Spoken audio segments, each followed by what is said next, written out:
আসসালামু আলাইকুম রহমতুল্লাহ। ওয়ালাইকুম আসসালাম রহমতুল্লাহ স্যার। কেমন আছো তোমরা? আসসালামু আলাইকুম স্যার। আলহামদুলিল্লাহ। ওয়ালাইকুম সালাম রহমতুল্লাহ। আসসালামু আলাইকুম স্যার। ওয়ালাইকুম সালাম স্যার স্যার রহমতুল্লাহ। কেমন আছেন? আলহামদুলিল্লাহ। আসসালামু আলাইকুম স্যার। ওয়ালাইকুম স্যার আসসালাম আসসালামু আলাইকুম। রহমতুল্লাহ। ওয়ালাইকুম আসসালাম রহমতুল্লাহ। ভালো আছো তোমরা? স্যার আছি জি আলহামদুলিল্লাহ স্যার। ভালো। স্যার আচ্ছা, আলহামদুলিল্লাহ ভালো গুড। স্যার। আমরা 20 জনকে দেখতে পাচ্ছি। একজন জানা মতে মৌসুমী জয়েন করতে পারবে না, সে আছে অনেক দূরে উখিয়াতে কোনো একটা মিটিং এ।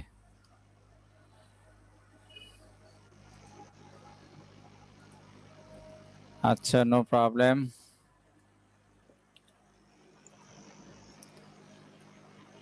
আমরা আরেকটা 2টা মিনিট দেখি।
স্যার একটা কথা জানার ছিল স্যার।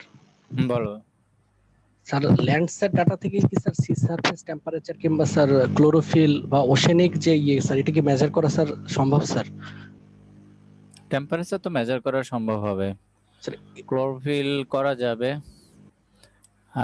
ওসেনিক লেভেলে সাবধানে করতে হবে।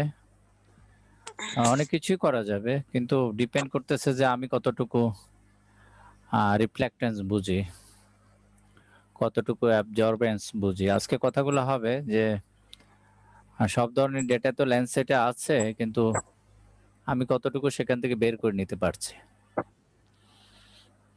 আজকে বেসিক্যালি লেকচারটা সেরকমই কিছু একটা লেকচার থাকবে প্রথম থেকে শেষ পর্যন্ত। Thank you sir. ওকে, তুমি কোথায় আছো জাকারিয়া? স্যার আমি চিটাগাং আছি স্যার। চিটাং ইউনিভার্সিটি কি ইয়েতে ফরেস্ট্রিতে? না, না স্যার আমি জিওগ্রাফি ডিপার্টমেন্টে স্যার। Geography department. আচ্ছা আচ্ছা, তুমি তো ফাইনাল ইয়ারে, তাই না? স্যার ফাইনাল ইয়ারে স্যার। আচ্ছা, ওকে। আচ্ছা, আমি শেয়ারিং এ যাচ্ছি।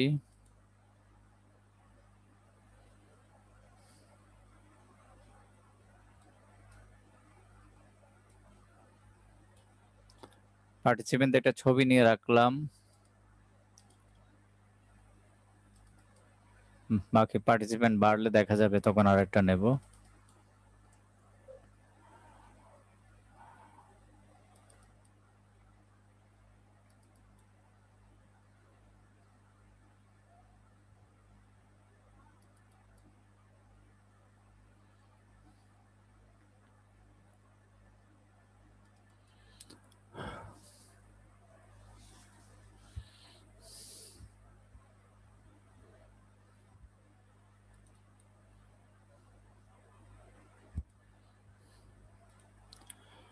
ওকে, আন্ডারস্ট্যান্ডিং রিমোট সেন্সিং বেসিক্যালি আজকের লেকচারটা।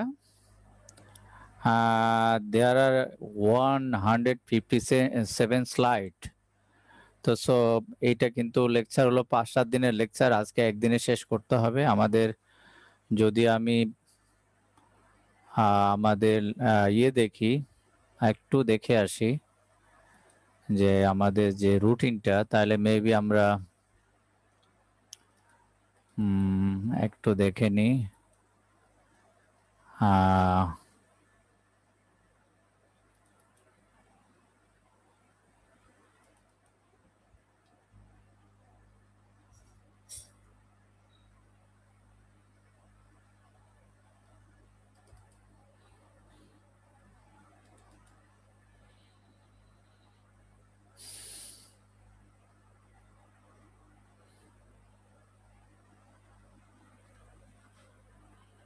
আমাদের বেসিক্যালি হ্যাঁ, তোমাদের সঙ্গে এটা ডে মিলবে না। আমি বেসিক্যালি এটাকে বেস করে করা হয়েছে তো। আন্ডারস্ট্যান্ডিং রিমোট সেন্সিং, এরপরে understanding satellite platform and various sources of data. সেটা হলো পরের ক্লাসটি। সো আজকের ক্লাসটি, সো আমরা আজকে টোটাল রিমোট সেন্সিং এর আমরা যে ইস্যুগুলো সেটা আমরা আজকে নিয়ে আসবো। পরের ক্লাসে আমরা স্যাটেলাইট প্ল্যাটফর্ম অ্যান্ড ডেটা, তারপরে ভেরিফাইং মেটা ডেটা, কিভাবে মেটা ডেটা, তারপরে হলো ডাউনলোডিং ভেরিয়াস স্যাটেলাইট ডেটা, এই ইস্যুগুলো আসবে। ওকে, যাই হোক, তার মানে হচ্ছে আজকে যে লেকচারটির কথা বলছি যে বিগ লেকচার, এটাকে যত সংক্ষেপে আমরা বোধগম্য করতে পারি পড়তে হবে, দেখতে হবে। পুরা রিমোট সেন্সিংটাকে একটা লেকচারের মধ্যে নিয়ে আসা হয়েছে। ঠিক আছে, আমরা শুরু করি। এর মধ্যে যারা জয়েন করা তারা করবে ইনশাল্লাহ। রিমোট সেন্সিং এর সঙ্গে এই যে গ্লোবের যে সম্পর্ক, রিমোট সেন্সিংটা কার করা হয়? পৃথিবীর সারফেসে যা কিছু আছে তার সেন্সিং করা হয় ফ্রম দ্য রিমোট এরিয়া। তাহলে পৃথিবীতে কি আছে? পৃথিবীতে সারফেস আছে, বেসিক্যালি ল্যান্ড আছে, ওয়াটার আছে। ল্যান্ডে কি আছে? ল্যান্ডে সব ধরনের মানুষ, প্রজাতি, এনভায়রনমেন্ট রয়েছে। সেই এনভায়রনমেন্ট রিমোট থেকে সেন্স করা হচ্ছে, আবার ওয়াটারও সেন্স করা হচ্ছে। একটু আগে একজন প্রশ্ন করেছে, ওয়াটারের মধ্যে যেমন কোরাল আছে, কোরালের তুমি ডিটেক্ট করতে পারবে, মুভমেন্ট দেখতে পারবে ফ্রম ল্যান্ডসেট ডেটা অলসো। তো এই যে ওয়ার্ল্ড, পৃথিবীটা খুব বড় না, আবার ছোট বলা যাবে না। তো এই পুরো পৃথিবীরই কিন্তু কোনো অংশ বাদ যাচ্ছে না। সমস্ত পৃথিবীর পোলার রিজন থেকে আরম্ভ করে সবকিছু কিন্তু সেন্স করা হচ্ছে রিমোটলি। এবং আমরা যে ডেটাগুলো পাচ্ছি সেগুলো মিডিয়াম রেজুলেশনের ডেটা, but there are also high resolution data capture by the satellite. তো সো কিছু ডেটা আছে হাই রেজুলেশনে যেগুলো আমরা পেতেও পারি, আর ম্যাক্সিমাম আমরা কাজ করে থাকি মিডিয়াম রেজুলেশন স্যাটেলাইট ডেটা, যেগুলো ক্যাপচার করছে maximum free data. What is it use for? Remote sensing ইউজটা কি? বেসিক্যালি টুডে আমরা যে জানি যে আমরা remote sensing is carried out using airborne and spaceborne method using satellite technology. তাহলে দুটাই হচ্ছে, এয়ারবোর্নও হচ্ছে, স্পেসবোর্নও হচ্ছে। ফার্দারমোর যদি আমরা তাকাই যে remote sensing not only uses film photography but also digital camera, scanner and videos as well as radar and thermal sensors also. তো ইনক্লুড হচ্ছে দিন দিন নতুন নতুন, আমরা নতুন নতুন ডিভাইস কিন্তু রিমোট সেন্সিং ইনক্লুড হতে দেখছি। হোয়ারএস আমরা যদি পাস্ট রিমোট সেন্সিং এর দিকে তাকাই, it was only limited in the electromagnetic spectrum, যেটা আমরা হিউম্যান আইজ দেখে না, সেই স্পেকট্রাম থেকে আমরা অ্যানালাইসিস করছি। কিন্তু রিমোট সেন্সিং এই লেকচারটি সবার জন্য, যারা জানে একটু, জানে না সবার জন্য ইম্পর্টেন্ট, কারণ রিভিউ হয়ে যাবে।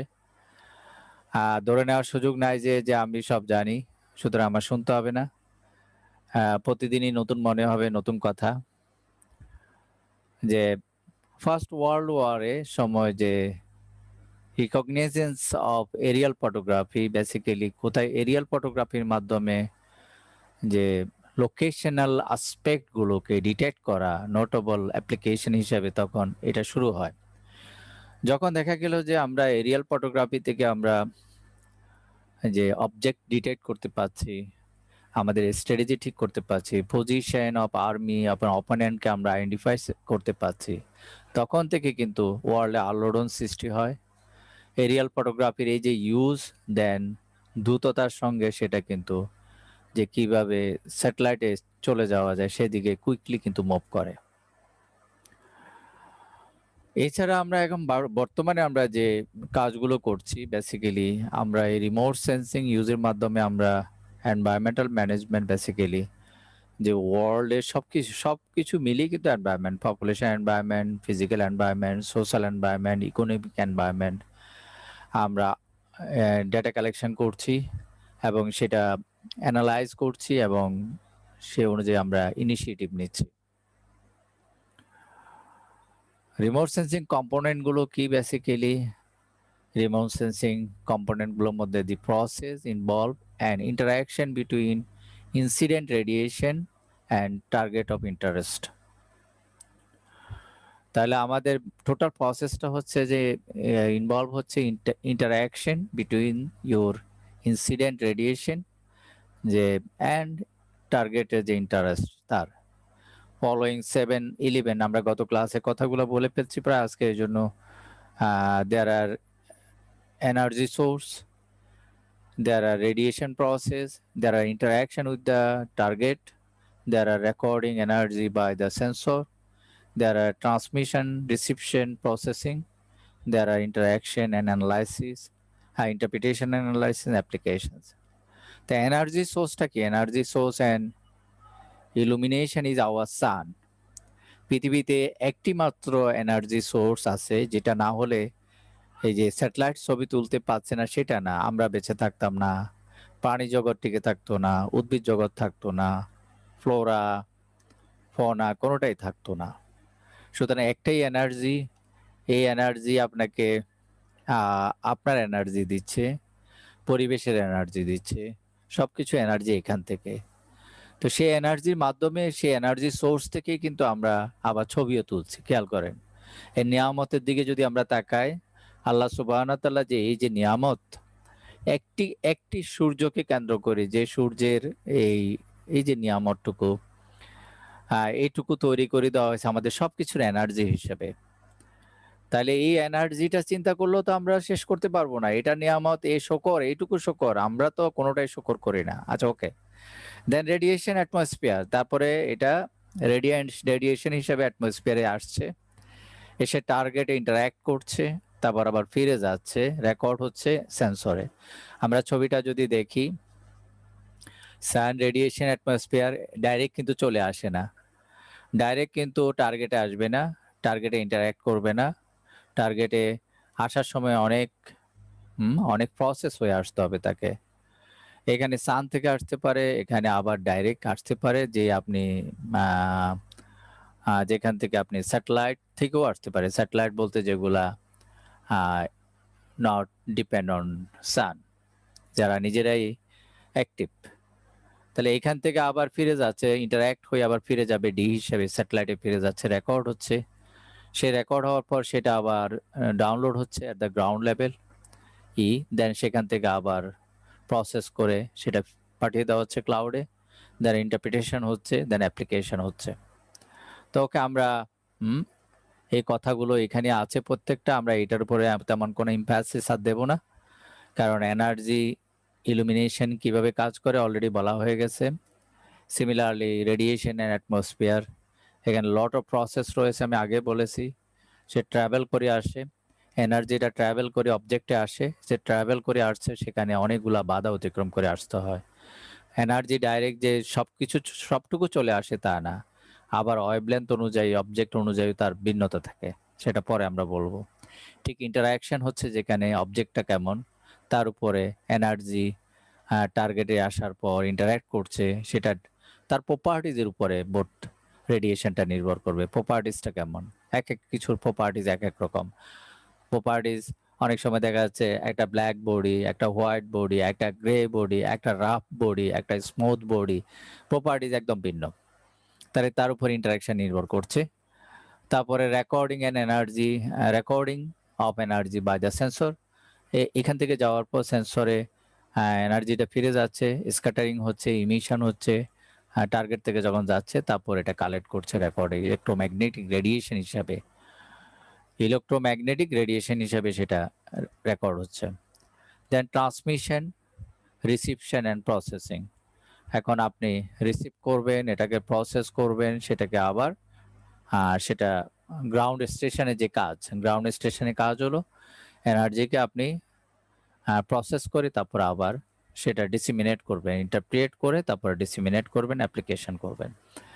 ওকে, আমরা দেন অ্যাপ্লিকেশন পর্যন্ত, যে লট অফ অ্যাপ্লিকেশন রয়েছে আমরা জানি। এখন আমরা চলে আসবে যে principal of remote sensing what. Remote sensing has been defined in many ways. Of course, traditionally আমরা যদি দেখি যে including aerial photography, geographical measurements such as survey of earth gravity and magnetic field, and even seismic sonar survey. But modern কনটেক্সটে আমরা কিন্তু usually implies digital measurement of electromagnetic energy open for the wavelength that are not visible to the human eye. তাহলে এখন modern কনটেক্সটে আমরা কিন্তু আগের remote sensing আমরা নাই, কিন্তু এখনো বোথ কম্বিনেশন হচ্ছে, মিক্স আপ আছে। রিয়াল ফটোগ্রাফি আমাদের ডাকে, ড্রোনের ডেটা আমাদের লাগতে পারে। এখনো আমাদের আন্ডারগ্রাউন্ডে সিসমিক সোনার সার্ভে প্রয়োজন হতে পারে, কিন্তু শুধুমাত্র যে আমরা magnetic electromagnetic energy wavelength remote এটা দিয়ে আমরা ডিপেন্ড করছি না। তো ওকে, আমরা দুটা মিক্স আপে চলি, যে একটা হলো স্যাটেলাইটের ডেটা, আর কিছু আছে আমাদের সার্ভে ডেটা, যেটা সার্ভে যদি আমি না করতে পারি, যে অনেক ইস্যু আছে যেগুলোকে আমরা রিমোট সেন্সিং ডেটা থেকে হয়তো করতে পারবো না। তো ওকে, দিস আর দ্য প্রিন্সিপাল। এখন আমরা কয়েকটি ইস্যু নিয়ে কথা বলবো। ইলেকট্রোম্যাগনেটিক এনার্জি বেসিক্যালি আমরা যেটাকে বলছি has been classified by wavelength and arrange to form the electromagnetic spectrum. তাহলে ইলেকট্রোম্যাগনেটিক এনার্জি কোনটা? যেটা আমার রেডিয়েশন হিসাবে যাচ্ছে, এবং সেটাই কিন্তু ফাইনালি কিন্তু আমার ইলেকট্রোম্যাগনেটিক স্পেকট্রাম হিসাবে ক্লাসিফাইড হচ্ছে ওয়েভলেন্থ হিসাবে। সে ওয়েভলেন্থটা আবার জমা হচ্ছে ইলেকট্রোম্যাগনেটিক স্পেকট্রাম হিসাবে। Second, as electromagnetic energy interact with the atmosphere and surface of the earth, most important concept to remember is the conservation of energy. Conservation of energy, that is the total energy is constant. So এই যে constant এনার্জিটা, সেটা মাথায় রেখে কিন্তু আমাদের as electromagnetic energy travel, wave travel, যেহেতু travel করে, they encounter objects such as discontinuities in velocity that reflects some energy like a mirror and transmit some energy after changing the travel path. There are a lot of issue থাকতে পারে। Then আমরা যদি দেখি the distance d an electromagnetic wave travel in a certain time. The distance মানে একটা distance travel করছে একটা নির্দিষ্ট সময়ে, depend on the velocity of the materials. তাহলে ম্যাটেরিয়ালস এর ভ্যালোসিটি কেমন তার উপর নির্ভর করবে। তো দেয়ারপর আমরা কিন্তু এই যে ডিসটেন্সটা মেজার করতে পারি, distance equal to velocity into travel time. তো which is the wave is the travel. Then what is the velocity? The velocity C, frequency F and wavelength L of the electromagnetic wave, যে ওয়েভটা আসতেছে বা যাচ্ছে, আর related to c equal to velocity equal to frequency into wavelength. Okay, then এখন যদি আমরা একটু চিন্তা করি যে একটা পাথরের মতো, পাথর সদৃশ্য একটা বস্তু যদি আমার পুকুরে নিক্ষেপ করা হয়, analogy of a rock drop into a pond can be drawn as an example to define wave. তাহলে ওয়েভটা কেমন হবে? একটা পাথর ফেলে দিলে তারপর ওয়েভটা একসময় শেষ হয়ে যাবে, এই তো ওয়েভটা একসময় শেষ হয়ে যাবে। প্রথম দিকে ওয়েভ অনেক বড় থাকবে, তারপরে আস্তে আস্তে আস্তে আস্তে শেষ হয়ে যাবে। তো এখন আমরা যদি বলি যে এই যে it is quite appropriate to look at the amplitude to an electromagnetic wave and think of it as a measure of the energy is that wave. তাহলে একসময় এনার্জি, আমি যেটা বললাম, এনার্জিটা কিন্তু আর থাকবে না।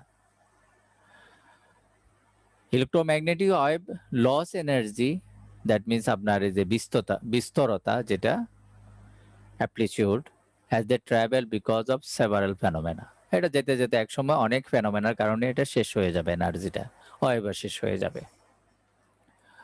তাহলে এই যে বস্তুগুলা, এই টোটাল যেগুলা বলে আসছে 8টা ইস্যু, এই 8টা ইস্যুর উপরে আপনার এই ইস্যুগুলা যখন আপনি বুঝবেন, তখন আপনার এর সঙ্গে আবার পার্টিকুলার ওয়েভ লেন্থ জড়িত, তখন আপনি বুঝতে পারবেন যে আসলে আমার এই বস্তুটির যে এনার্জি কতটুকু আসছে, এনার্জি কতটুকু ফিরে যাচ্ছে, এবং আমি এই ধরনের বস্তু ডিটেক্ট করতে পারলে আমি কোন ধরনের প্রসেসগুলো আমি অ্যাপ্লাই করব। Then electromagnetic radiation spectrum basically what? Sensor কি করে? Sensor on remote sensing platform usually কি করে? আমরা আগে বলেছি রেকর্ড করে electromagnetic radiation as a wavelength, as a wavelength. Electromagnetic radiation is energy transmitted through space in the form of electromagnetic by electric and magnetic wave. Already reference এখানে আছে। আমরা কিন্তু মনে রাখবো যে আমাদের পরীক্ষা হবে, আমরা কিন্তু এমনি পার পাওয়ার সুযোগ নাই অ্যাজ একদম পুরাপুরি স্টুডেন্টের মতো যে কোর্সে পার্টিসিপেট যারা করছেন, যারা সার্টিফিকেট এক্সপেক্ট করছেন, তাদেরকে অবশ্যই যা পড়াচ্ছি যা পরীক্ষার জন্য প্রিপেয়ার থাকতে হবে। পরীক্ষাটা হবে মাল্টিপল চয়েস। হ্যাঁ, আমি একটু কথা বলে নি, তাহলে 19 জনকে দেখতে পাচ্ছি, তাহলে আমাদের পরীক্ষাটা হবে আমরা মাল্টিপল চয়েস অথবা fill in the blanks etcetera etcetera এরকম লেভেলে। তো ওকে,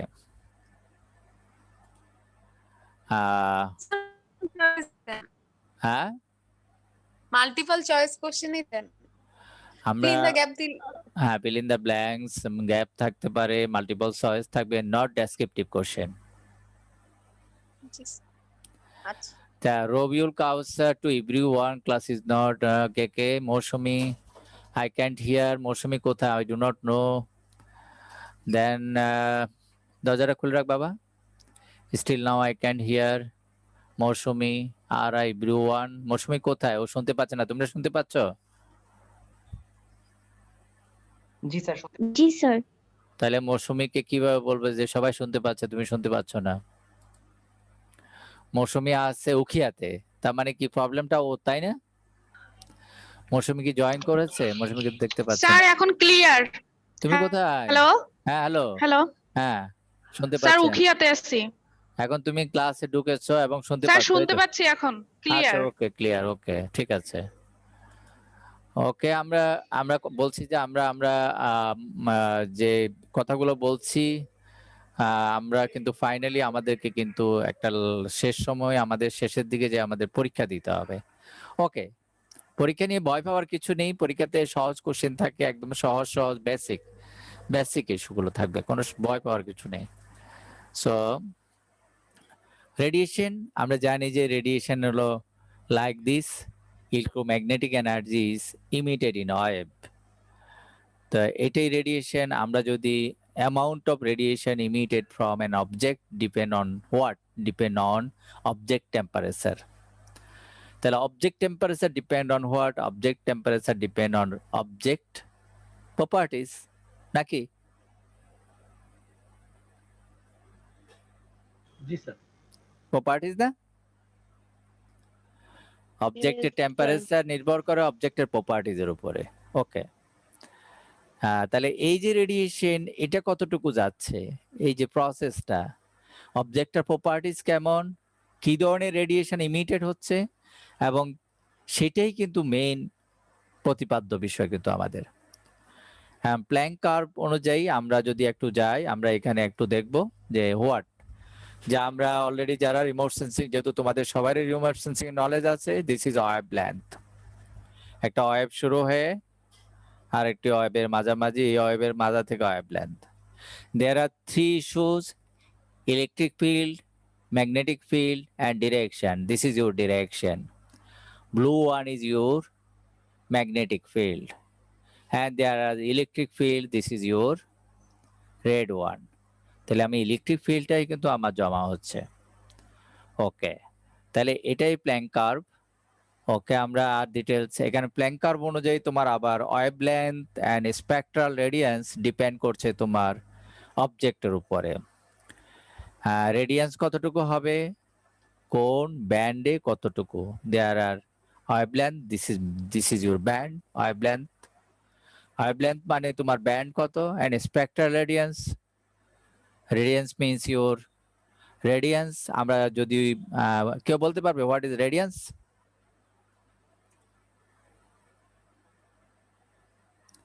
স্পেকট্রাল রেডিয়েন্স বলবে কেউ? What is this?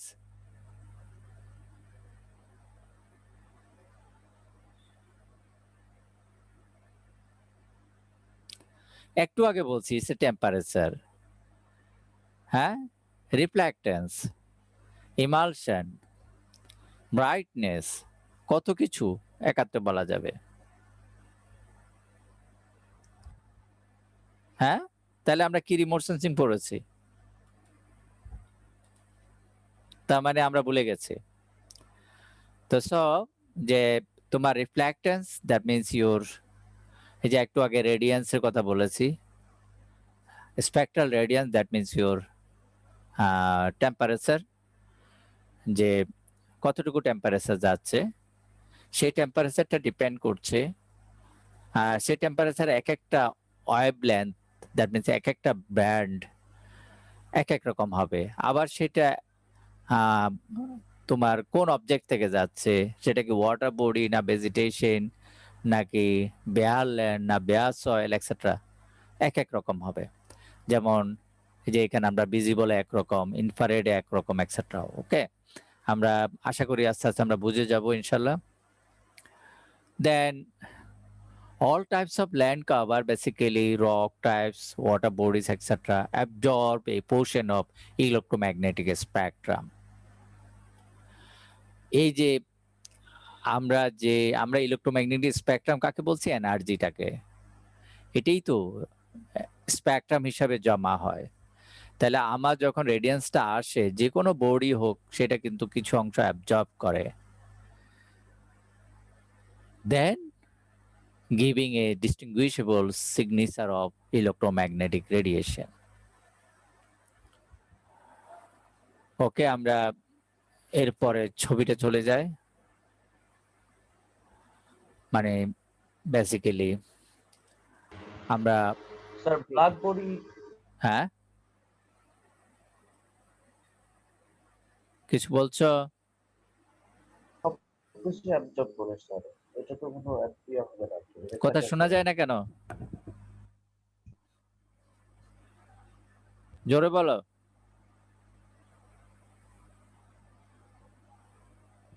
স্যার আমি বলছিলাম কি ব্ল্যাক বডি যেটা কি সেটা তো আমি এখনো শুনতে পাচ্ছি না কেন জানি তোমাকে। কে কথা বলছো? সবকিছু অ্যাবজর্ব করে। কে কথা বলছো? কে কথা বলছো? কথা শুনতে পাচ্ছি না কেন জানি। হ্যাঁ স্যার ও আলামিন, আমি জোর করে জি কথা স্যার। বলো। তোমার কথা শোনা যাচ্ছে না কেন জানি। হয়তো মাইকের কাছে দাও। আমাকে শুনতে পাচ্ছো? জি জি জি স্যার, শুনতে এই যে পাচ্ছি। এখন শুনতে পাচ্ছি, বলো। স্যার আপনি ওই যে ব্ল্যাক বডি রেডিয়েশন যেটা কি, হুম হুম ব্ল্যাক বডি তো সবকিছু অ্যাবজর্ব করে, ওখানে তো কোনো হ্যাঁ রিফ্লেক্টেন্স হবে না, হ্যাঁ। সেটা জিজ্ঞেস করব। না, এখন তোর প্রপার্টিজের উপরে নির্ভর করবে কতটুকু অ্যাবজর্ব করবে, কতটুকু। পৃথিবীতে একদম 100% ব্ল্যাক বডি তো খুব কম, তাই না? আবার 100% হোয়াইট বডিও কম। জি স্যার। হ্যাঁ, তা depend on properties of the body, depend on properties of the body. সব বডি আমরা বলছি যে যাই হোক, ল্যান্ড কাভার যেগুলো আছে আমাদের আর্থ সারফেসে, সেখানে আমরা সবকিছু মিলিয়ে আমাদের কিন্তু ইলেকট্রোম্যাগনেটিক স্পেকট্রামের একটা অংশ সে অ্যাবজর্ব করবে। আমরা থিওরিগুলো পরে আমরা আর একটু দেখব। এখন this is hour electromagnetic spectrum. এটা আমরা অলরেডি জানি যে ইলেকট্রোম্যাগনেটিক স্পেকট্রাম কি। This is started from where and কোথায় যায় শেষ হচ্ছে, কোন দিকে। আমরা যদি আরো একটু ডিটেলস ছবি দেখি, তাহলে আমরা দেখব যে এটা এই ছবিটা থেকে এটা আরো ইম্পর্টেন্ট, এটা আরো ক্লিয়ার ছবি। This is low energy, this is high energy. Started from তোমার short wave and short wave and long wave, clear? Gamma ray to তোমার শর্ট ওয়েভ পর্যন্ত। এখানে আমরা যদি এইভাবে তাকাই, there are cosmic ray, gamma ray, x-ray, and there are radio wave and etc. This is your visible wavelength. It started from 0.4 to 0.7, 7 এর উপরে near infrared, আর 0.4 থেকে 0.5 হলো ব্লু, 0.5 থেকে 0.6 হলো গ্রিন, 6 থেকে 0.6 থেকে 0.7 হলো মাইক্রন হলো ওয়েভলেন্থ, যেটা হচ্ছে তোমার রেড। তাহলে বেসিক্যালি এই তিনটা হলো আমাদের আমরা জানি যে যে আমাদের ভিজিবিলিটি এটুকু। এরপরে আল্ট্রাভায়োলেট আছে, নিয়ার ইনফ্রারেড আছে। তো visible, near infrared and thermal and ultraviolet. তো এই মিলে এবং আমাদের এখনকার স্যাটেলাইটে আমরা মাইক্রোওয়েভও পাবো, ইভেন আদার্স কিছু এডিশনাল আমরা ডেটা পাচ্ছি। ওকে, সেম আমাদের ইলেকট্রোম্যাগনেটিক স্পেকট্রাম, সুতরাং এটা নিয়ে আমাদের কথা বলা তেমন আর দরকার নেই। এখন আমরা যেটা আসছি যে এই যে এনার্জি, ইলেকট্রোম্যাগনেটিক এনার্জি বা স্পেকট্রাম, আমরা জানি যে গামা রে থেকে আমাদের রেডিও ওয়েভ পর্যন্ত আমাদেরকে ডেটা দিয়ে থাকে ডিফারেন্ট রিজনে, ডিফারেন্ট ওয়েভ লেন্থের, তাই না? ডিফারেন্ট ওয়েভ লেন্থের ডেটা আমাদেরকে প্রোভাইড করছে। এখন সেই ডেটা থেকে আমরা বিভিন্ন ধরনের অ্যানালাইসিস করছি। এখন আমাদেরকে বুঝতে হবে যে আমার কোন ডেটাটি লাগবে, আমার কোন ইস্যুটি আমার সামনে অ্যাড্রেস করতে হবে, সেজন্য আমার কোন পার্টিকুলার ওয়েভ লেন্থের ডেটাটি লাগবে। এই যে বললাম গামা রে থেকে তোমার রেডিও ওয়েভ পর্যন্ত ইলেকট্রোম্যাগনেটিক স্পেকট্রাম রয়েছে। যেমন এখানে মাইক্রোওয়েভ স্যাটেলাইট, মাইক্রোওয়েভ যে এই যে একটু আগে আমরা এখানে জানি যে এখানে মাইক্রোওয়েভ রয়েছে, যে ইনফ্রারেড অ্যান্ড মাইক্রোওয়েভ। তাহলে মাইক্রোওয়েভ স্যাটেলাইট অলরেডি রয়েছে। তাহলে মাইক্রোওয়েভ স্যাটেলাইট আমরা কি কাজে ইউজ করে থাকি? মাইক্রোওয়েভ স্যাটেলাইট বেসিক্যালি স্যাটেলাইট থেকে যে ডেটাটা আসে সেটা কিন্তু আমরা ট্রপিক্যাল সাইক্লোন অ্যান্ড ওয়েদার এই ধরনের অ্যানালাইসিসের জন্য আমরা ব্যবহার করে থাকি। তাহলে তুমি যদি ওয়েদার ফোরকাস্টিং করতে চাও, মাইক্রোওয়েভ স্যাটেলাইট তোমাকে ইউজ করতে হবে। ওকে, একটু আগে আমরা যে ইস্যুগুলো কথা বলেছি 0.4, 5 এন্ড এটসেট্রা, এটা এখানে স্পেকট্রাল ব্যান্ড আছে। ভিজিবল স্পেকট্রাল কতটুকু? 0.4 থেকে 0.7, তাই না? Then what? Then reflected infrared. Reflected infrared কত? Reflected infrared wavelength is 0.7 to 3.0, 0.7 to 3.0 micrometer. Okay, তারপরে thermal, there are thermal infrared, this is 3 to 100 micrometer. তো এই আমরা যেগুলো ইউজ করি, যেমন আমরা ইনফ্রারেড ইউজ করি 0.7 থেকে 3.0 মাইক্রোমিটার, এটা আমাদের ইউজ করতে হয়। থার্মাল ইনফ্রারেড আমরা ইউজ করে থাকি 3 থেকে 100 মাইক্রোমিটার ওয়েভলেন্থ, এটাও আমরা ইউজ করি। এছাড়া আমরা ইউজ করি এই দুটো, short wave infrared and long wave infrared. তাহলে short wave and long wave infrared আমরা শর্ট ওয়েভ আমরা পাবো 1 থেকে 3 মাইক্রোমিটার এবং লং ওয়েভ ইনফ্রারেড হচ্ছে 8 থেকে 14 মাইক্রোমিটার। তাহলে এই যে মাইক্রোমিটার বা মাইক্রোন কোন ওয়েভলেন্থে কত, এটা তোমার কিন্তু মাথায় থাকতে হবে। তাহলে তুমি চট করে দেখে বুঝতে পারবা যে তার প্রোফাইলটি কোথায় আছে, তার রিফ্লেক্টেন্স ভ্যালুটা কেমন, সে কোন লেভেলে সে লোয়েস্ট বা কোন লেভেলে হাইয়েস্ট। তো ইজিলি তুমি সব ব্যান্ড সবসময় ইউজ করতে হবে তা না, সব ব্যান্ডের ডেটা নিয়ে যে কাজ করতে হবে তা না। যে দুটি ব্যান্ডের ডেটা নিয়ে কাজ করা যায় তাহলে তোমার জন্য আরো ভালো। একটি ব্যান্ডের ডেটা দিয়ে তুমি পুরো প্রপার্টিজ পাবে না, 2-3টি ব্যান্ড ইউজ করে আমি অনেক কিছু বের করে নিতে পারবো। দেন আমাদেরকে অ্যাবজর্পশন অ্যান্ড রিফ্লেকশন স্পেকট্রা বুঝতে হবে। তা আমরা জানি যে আমরা যে রেডিয়েশন ইন্টারাকশন হয় with matter, some wavelength are absorb and other are reflected, এই কথাটা বারবারই বলা হচ্ছে। তাহলে অ্যাবজর্ব অ্যান্ড রিফ্লেক্টেড যে reflection of electromagnetic radiation waves is called spectroscopy.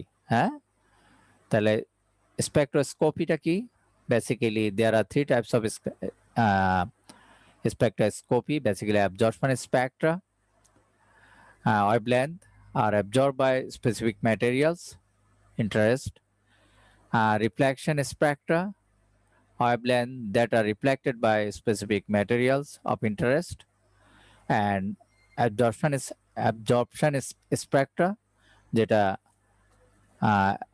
absorb করে based on molecular bond of the surface material, which wavelength are absorbed depend upon the chemical composition and crystalline structure of the materials, etc. Okay. Furthermore, the atmospheric absorption, basically আমরা যদি ফিগারটার দিকে তাকাই, look here, যে অ্যাটমসফিয়ারও কিন্তু একইভাবে কিন্তু তোমাকে radiant pass করে না। look here the curve, এক একটা ওয়েভলেন্থে রেডিয়েন্ট এক এক রকম আসে। যে আল্ট্রাভায়োলেটে তুমি দেখো solar radiation curve outside the atmosphere. আর তুমি যদি ভিজিবলে আসো, look, this is visible radiation. ইনফ্রারেডে যদি আসো, this is your infrared radiation.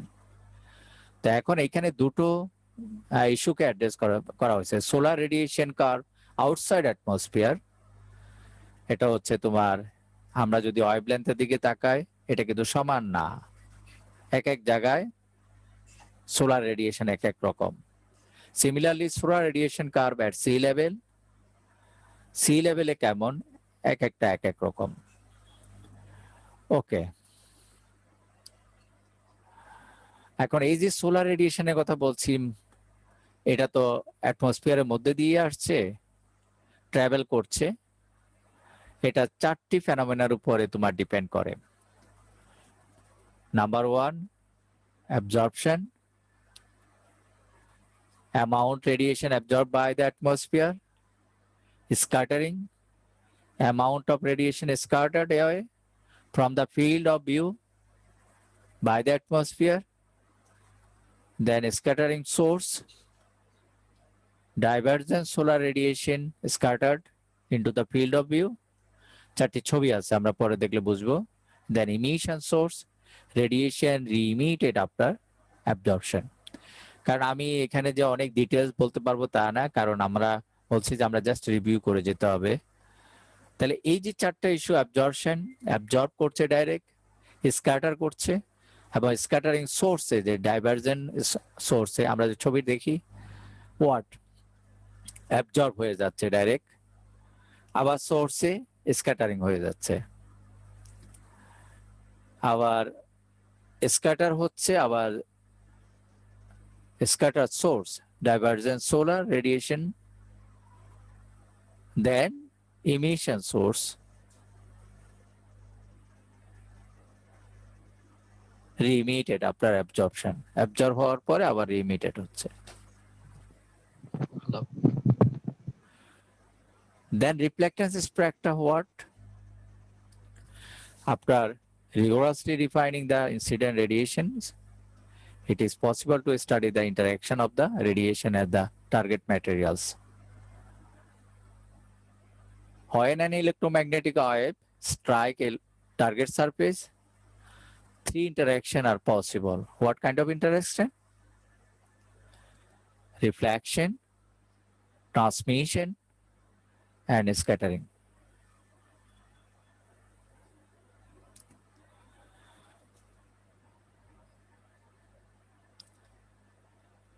এখন আমরা যদি রিফ্লেকটেন্স স্পেক্ট্রা দেখি, look here, this is your wavelength, that means your band, 0.4 থেকে 0.7 হলো আমাদের ভিজিবল, এরপরে নিয়ার ইনফ্রারেড, 4 এর আগে আল্ট্রাভায়োলেট, তো শর্ট ওয়েভ ইনফ্রারেড এদিকে চলে যাচ্ছে।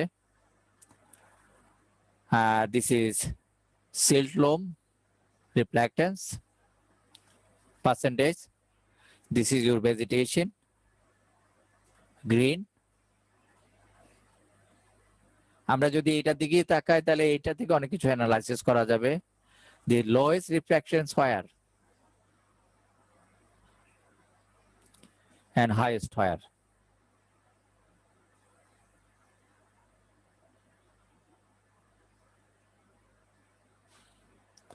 আমরা অনুপাত করতে পারি।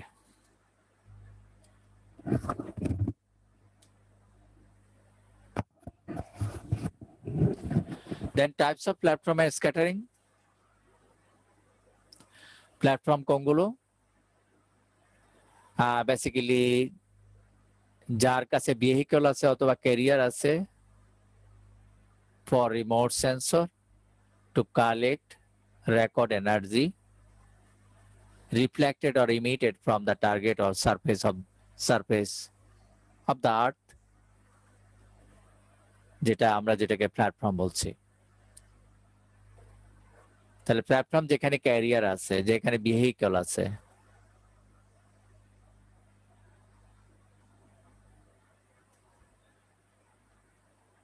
দ্য সেন্সর হচ্ছে যেখানে আমরা ইনসাইড আমরা ডেটাটা রাখছি, আর প্ল্যাটফর্ম হচ্ছে যে তোমার ক্যারিয়ারটা।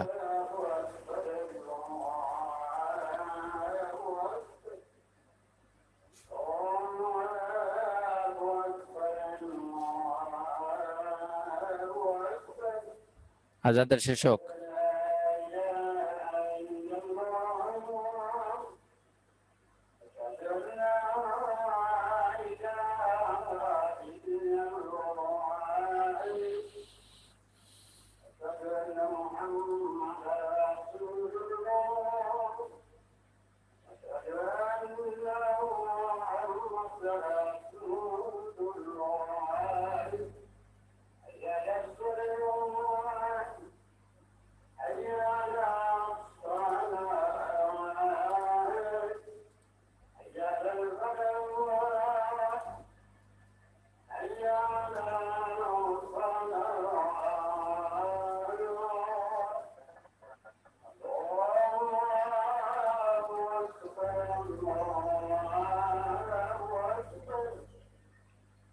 স্যার আমি হ্যালো হ্যালো হ্যাঁ, শুনতে পাচ্ছি, আজান শেষ হোক। হ্যাঁ, কে কথা বলছো বলো।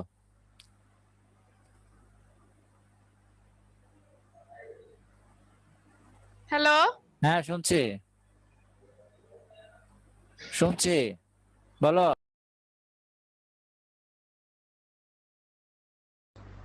মৌসুমী,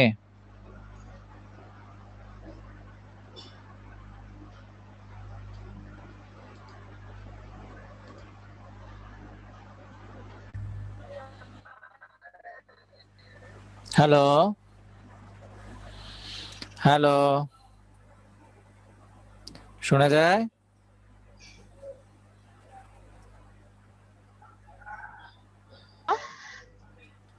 হ্যালো স্যার শুনতে পাচ্ছেন? আমি শুনতে স্যার, পাচ্ছি। জি স্যার। হ্যাঁ, বলো।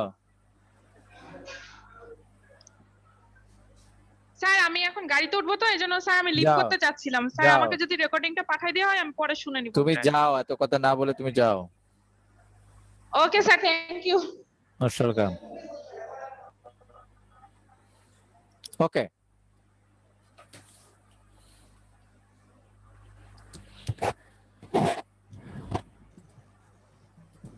স্যার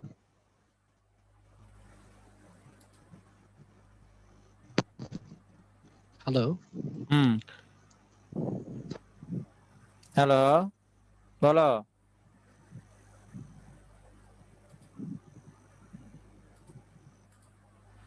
আমরা এখানে ছিলাম। হ্যাঁ স্যার শুনতে পাচ্ছেন স্যার?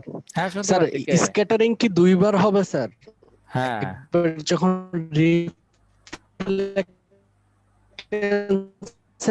আর একবার কি স্যার অ্যাটমসফিয়ারে যখন স্যার? যে ছবিগুলো দেখালাম, একটা তো হলো অবজেক্ট হতে জাকারিয়া পারে। বলছিলাম স্যার। হ্যাঁ, একটা তো হতে পারে যে তোমার স্যার স্ক্যাটারিংটা কি দুইবার হবে?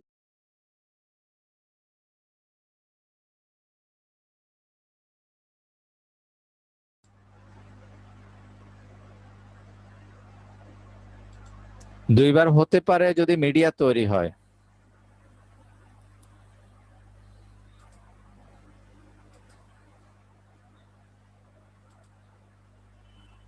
শোনা যায়?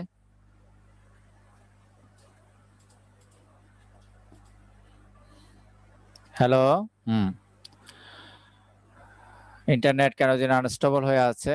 টপিক্যাল প্ল্যাটফর্ম বেসিক্যালি আমরা যদি আচ্ছা, এটা আমাদের না বললেও হবে যে আমরা গুড়ি থেকে এবার আদার্স বেলুন থেকে অথবা লেডার ট্রাক থেকে সেরিপিকার থেকে আমরা গ্রাউন্ড ইনভেস্টিগেট করে থাকি। এখন আমরা স্যাটেলাইটের মাধ্যমে আমরা সেই গ্রাউন্ড ইনভেস্টিগেট করছি। বেসিক্যালি কি ফ্যাক্টর আমাদের, আমরা যে গ্রাউন্ড ইনভেস্টিগেট করে সেই ইনভেস্টিগেশনে যে আমরা রেজুলেশন পেয়ে থাকি যে আমরা পিকচার আমরা জমা করে থাকি সেই গ্রাউন্ড ফিল্ডে যে ভিউটা সেটাকে আইএফওবি বেসিক্যালি ইনস্ট্যান্টেনিয়াস যে ফিল্ড অফ ভিউ যে সেটা যেটা হলো পিক্সেল লেভেল রেজুলেশন যেটা আমরা বলে থাকি। দেন এরিয়াল যে প্ল্যাটফর্ম যেগুলো আমাদের এরিয়াল প্ল্যাটফর্ম আর প্রাইমারিলি স্টাবল উইং এয়ারক্রাফট অথবা হেলিকপ্টার আমরা অকেশনালি ইউজ করে থাকি। তো এটা আমাদের প্রয়োজন হতে পারে। আমরা তো সবসময় স্যাটেলাইটের উপর নির্ভর করি না। স্যাটেলাইটের উপর নির্ভর করে যে আমরা সব কাজ করতে পারবো তা না, যে আমরা অনেক সময় হাই রেজুলেশন ডেটা প্রয়োজন হবে, সেক্ষেত্রে আমাদেরকে এরিয়াল ফটোগ্রাফি ইউজ করে আমরা কাজ করি। তবে এখন অবশ্য সিনারিও পাল্টে গেছে। এখন আমরা কিন্তু কমার্শিয়াল যে হাই এয়ারক্রাফট ইউজ করলে আমি হয়তো আমার টাকা বাঁচাতেও পারবো অনেক সময়, যে নিজের ডেটা স্যাটেলাইট থেকে নিলে আমি কিনে নিতে হবে।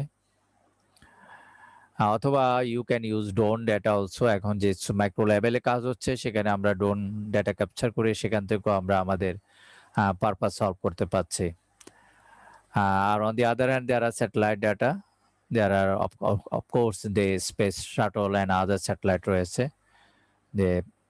যেখানে আমরা যে কাজগুলো করে নিচ্ছি। ওকে, এখন ওয়ার্ল্ডে যে স্যাটেলাইট গুলো রয়েছে তার একটা জাস্ট স্লাইড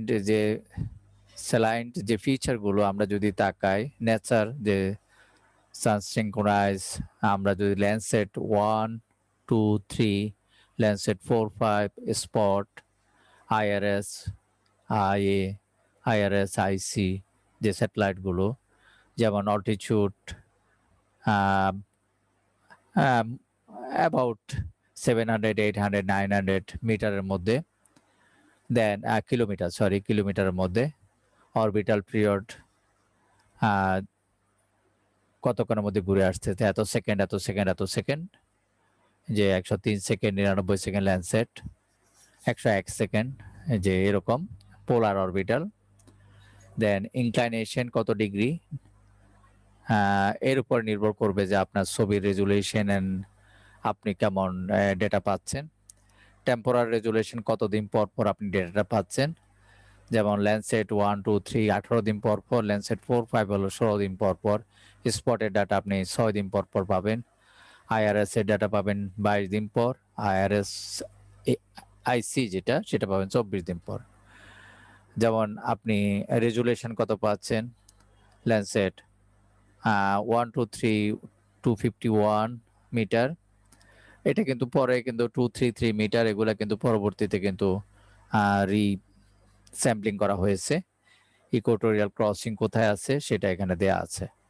তো these are the summary, just scenario of satellite data issue.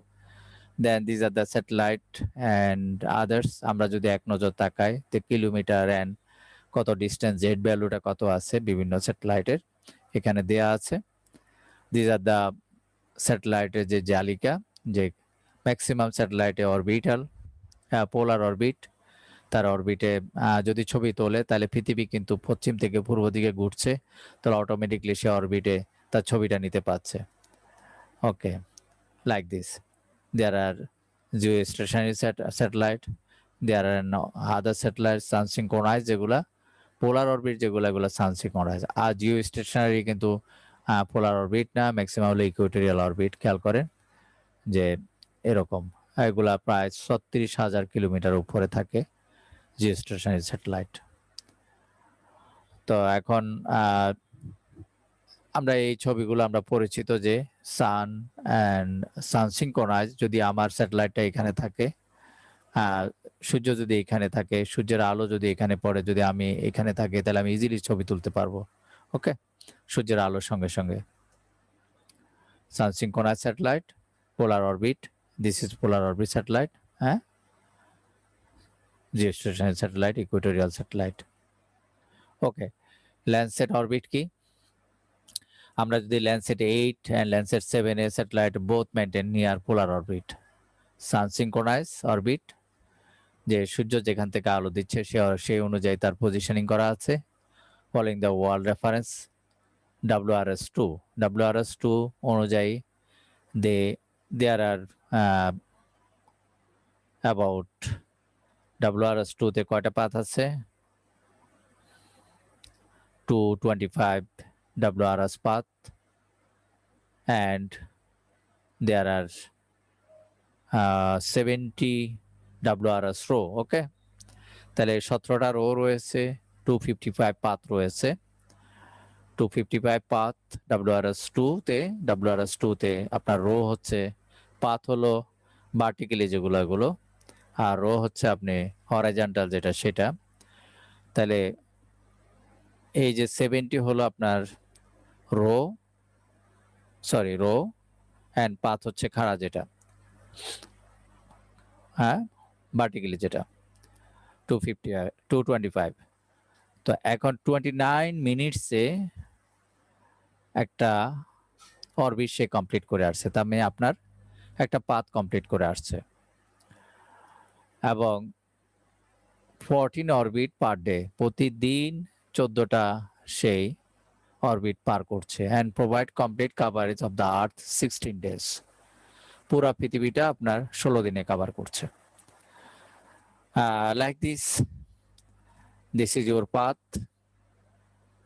this is your row 70 R path হচ্ছে আপনার 225 and 70 okay R both intersection is your image, these are your image grid block যেটা আপনি যে ইমেজগুলো download করছেন এগুলাই করছেন this is your image these are your block আপনার ওই যে পাথ এবং রো অনুযায়ী আপনার ইমেজগুলো আপনি ডাউনলোড করবেন these are the number of the image okay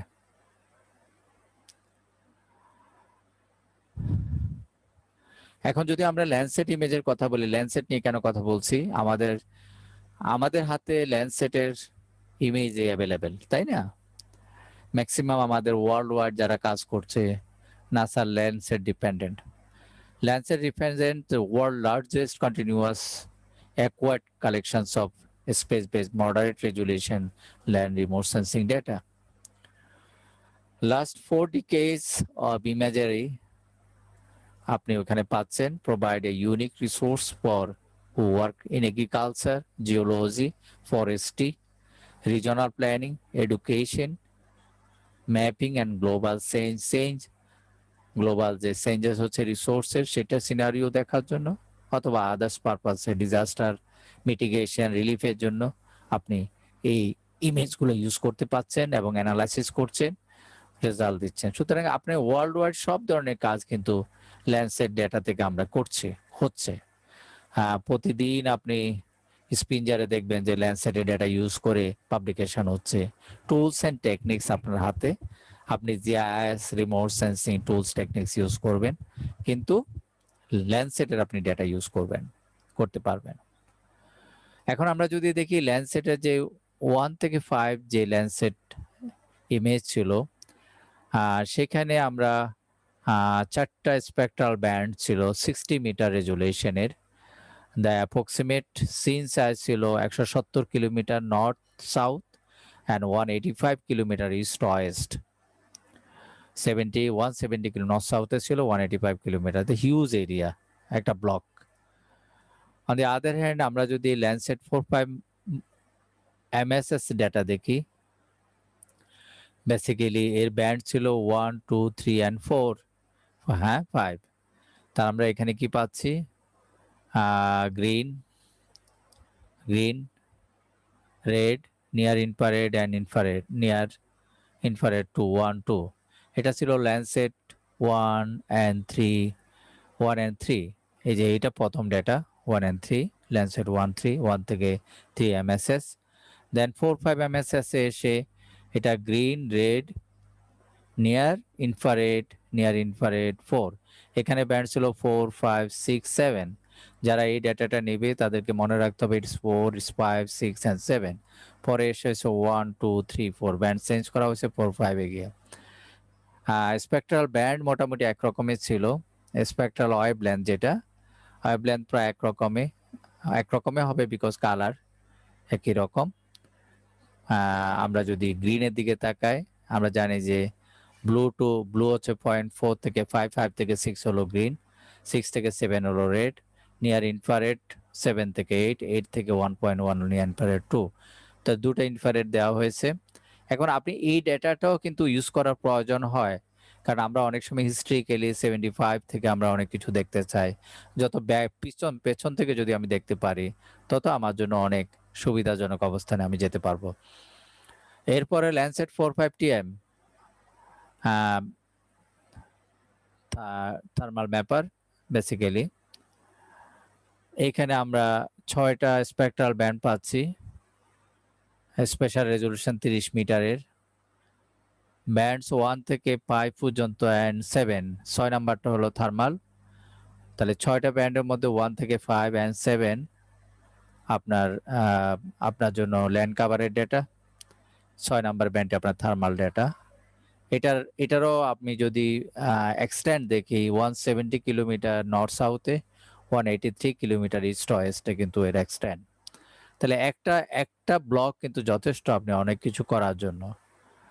okay, then Landsat 45TM এর আমি যদি কম্বিনেশন দেখি, this is your combination of the band blue green red. Blue green red আমরা জানি যে দিস ইজ ওয়েভলেন্থ, একটু 0.4 থেকে আরম্ভ হবে 0.52, একটু স্পেসিফাই করা হয়ে গেছে।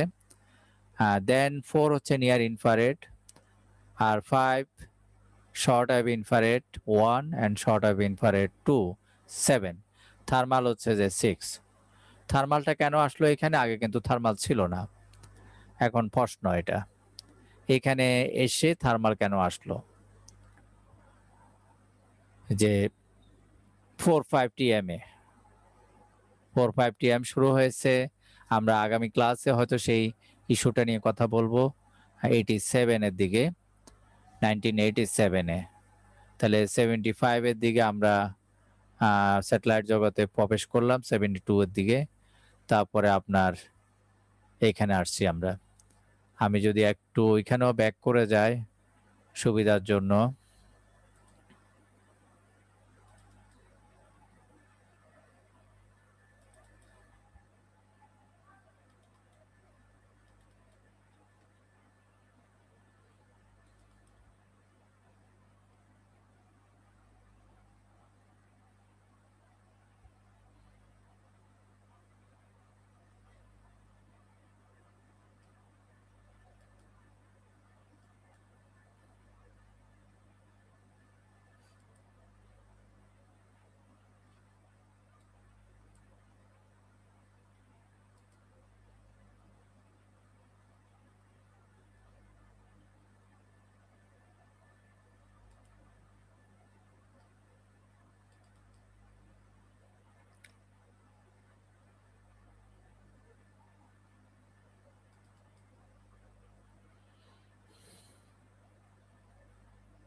তাহলে আমরা 1972-তে আমরা স্যাটেলাইট জগতে প্রবেশ করি। তো আমি যেটা বলেছিলাম ল্যান্ডসেট 45 আমরা টিএম যেটা আমরা 85 এর দিকে আমরা ডেটা পাবো, 84-এ আমরা সেখানে চলে আসি। 482-তে আসছে, 4 এর ডেটা আপনি পেতেও পারেন, ম্যাক্সিমাম 5 এর ডেটা পাবেন, 4 5 দুইটাই পেতে পারেন। আর 83 পর্যন্ত MSS 3, ওকে, টিএম এর ডেটা আপনি পাবেন এখানে 4 পর্যন্ত MSS, টিএম হচ্ছে আপনার 84 থেকে। ওকে, আমি এটা পরের ক্লাসে তো আমাদের এটা নিয়ে কথা হবেই। তো যে কথাটা বলছিলাম যে আপনি কেন এখানে এসে থার্মালটা আসলো, দেখি কেউ বলতে পারে কিনা। 82-তে কেন থার্মালে প্রবেশ করলো স্যাটেলাইট জগৎ, নাসা? কে আনসার দিবে? নাম্বারিং করে কিন্তু আমি নাম্বার দিই এর উপরে।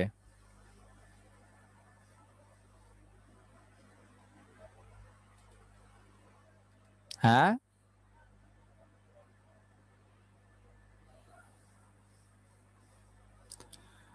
কেন আমরা থার্মালে প্রবেশ করলো দেখতে পাচ্ছি। থার্মাল ব্যান্ডটি কেন তখন ইনক্লুড করলো স্যাটেলাইট জগৎ?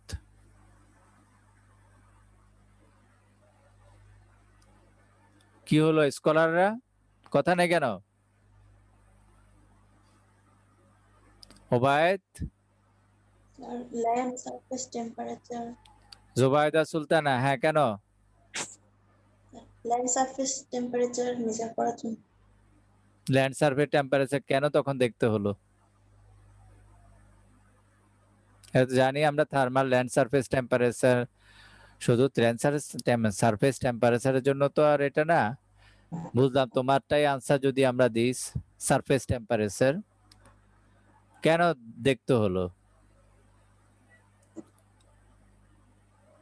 অনেক জায়গায় তো যেমন আপনি গিরের ওইখানে তো রিচ করা যায় না, তো আমরা স্যাটেলাইটের সাহায্যে যদি কিছু বুঝতে পারি। মিস্টার ওবায়েদ,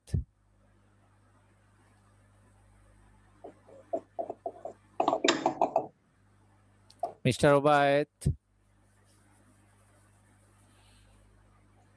ওবায়েদ কি শুনতে পাচ্ছ? ওবায়েদ ক্লাসে নাই আমি জানি, কনফার্ম, বুঝছো? সুহি, জি স্যার। ওবায়েদ ক্লাসে নাই। ওকে তো দেখতেছি স্যার। হ্যাঁ দেখতেছো তুমি, ঠিক আছে, ও ঢুকছে, ঢুকেও ক্লাসে নাই, অন্য কাজে ব্যস্ত আছে। আচ্ছা সুহি বলো দেখি কেন 82 তে এসে স্যাটেলাইট জগতে অনেক পরিবর্তন আসছে। তার মধ্যে একটা পরিবর্তন হলো, একটা তো হলো যে আমরা দেখতে পেলাম যে শর্ট ওয়েভ ইনফ্রারেড ডেটা যুক্ত হলো, থার্মালের ডেটা যুক্ত হলো। কেন থার্মাল কেন আসলো? শর্ট ওয়েভটা শর্ট ওয়েভ বা কেন যুক্ত হলো তখন? স্যার হলো যখন স্যার শর্ট ওয়েভ মানে হচ্ছে সূর্যরশ্মি থেকে যখন মানে ওয়েভ গুলো আসে তখন তো শর্ট ওয়েভ হিসেবে আসে না সবগুলো? আনসার বুঝি এটা? না, এটা অ্যান্সার না, এটা আমি জানি না। আচ্ছা, প্রথমত হচ্ছে যে আমরা যে প্রথমে যে স্যাটেলাইট 72 তে লঞ্চ করা হলো তখন রেজুলেশন যাই ছিল, কিন্তু তখন আমাদের মেইন কালার ছিল ইনফ্রারেড, গ্রিন অ্যান্ড রেড। ওকে, হ্যাঁ, তারপরে বেস করে আমরা বেসিক্যালি ল্যান্ডে যে প্রবলেমগুলো সেগুলো ডিটেক্ট করতে গিয়ে আমরা প্রবলেমে পড়ে গেলাম। আমরা স্পেসিফিক্যালি টার্গেটেবলি আমরা কিন্তু যেতে পারছিলাম না। মানে ওই ডেটা ইউজ করে আমি কিন্তু কাজ করতে পারবো না তা না, বের করে নিতে পারবো, কিন্তু প্রিসাইজ রেজাল্টের জন্য কিন্তু ওই ডেটাটা খুব উপযুক্ত ডেটা না। পরে দেখা গেল যে আমাদের এই আর্থ সারফেসের যে ম্যাটেরিয়ালস গুলো রয়েছে, ইন্টারাকশন যে হয় রেডিয়েন্টের, শর্ট ওয়েভটা অনেক বেশি কিন্তু রেডিয়েন্ট হচ্ছে অনেক অবজেক্ট থেকে। যেমন অ্যাজ ফর এক্সাম্পল আমরা যদি বেয়ার ল্যান্ডের কথা বলি অথবা গ্রিন বেজিড ইভেন ওয়াটার বডির কথা বলি, শর্ট ওয়েভ কিন্তু আমরা দেখবো যে অনেক বেশি রেডিয়েন্ট পাস করে, তখন এই জন্য এটা যুক্ত হলো। আর থার্মালটা মানে বেসিক্যালি সায়েন্টিফিক কারণে, যে অ্যানালাইসিসটা যেন প্রিসাইজ হয় সায়েন্টিফিক কারণে। দ্বিতীয়ত হচ্ছে যে থার্মালটা যুক্ত হলো সেম কারণ তখন ওয়ার্ল্ড কিন্তু আস্তে আস্তে কিন্তু জনসংখ্যা বেড়ে গেল। জনসংখ্যা বাড়ার কারণে যে ডিমান্ডগুলো তৈরি হলো, সেই ডিমান্ডগুলোর একটা ছিল যে অনেক জায়গায় টেম্পারেচার অলরেডি ইনক্রিজিং ট্রেন্ডে চলে গেছে। তাহলে টেম্পারেচার যে ইনক্রিজ হচ্ছে সেটা লার্জার স্কেলে, আরবানাইজেশন যেহেতু বেড়ে গেছে, আরবানাইজেশন প্রসেসটা কিন্তু ড্রাস্টিক্যালি মানে বেড়ে গেছে। তো আরবানাইজেশন প্রসেস যখন বেড়ে গেল তখন টেম্পারেচার ইস্যুটা যুক্ত হলো, পলিউশন যুক্ত হলো, ওর সঙ্গে যুক্ত হয়েছে কিনা? পলিউশন এন্ড আরবানাইজেশন এই দুটো যুক্ত হলো। তাহলে এই দুটোকে মিট করার জন্য, এই চ্যালেঞ্জ দুটোকে মিট করার জন্য রেজাল্ট দরকার ছিল। সেই রেজাল্টটা কোত্থেকে আসবে? সেই রেজাল্টটা আসবে থার্মাল ডেটা ইউজ করে। ক্লিয়ার? জি স্যার। আচ্ছা, ওকে। ওবায়েদরা এখন এছাড়াও তো মানে বর্তমান সময়ে যে মানে বার্নিং ইস্যু গুলো আর কি, যেমন ফরেস্ট ফায়ার, ভলকানো ইরাপশন, এগুলো তো নরমালি থার্মাল অ্যাড্রেস তো বর্তমানে করে না, অ্যাড্রেস করছে কবে এটা? অ্যাড্রেস তো হয়ে গেছে 82 তে, এটা এখন সেটাই তো চলমান রয়েছে নাকি? ক্লিয়ার? সেটাই তো চলমান রয়েছে, তখনই তো শুরু হলো ইস্যুটা। আর সেখান থেকে এখন আমরা সেটার ফল ভোগ করছি। ওকে, আচ্ছা, এখন আফ্রিদা,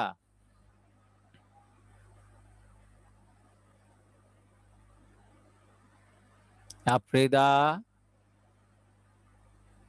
আফ্রিদা কি আছো?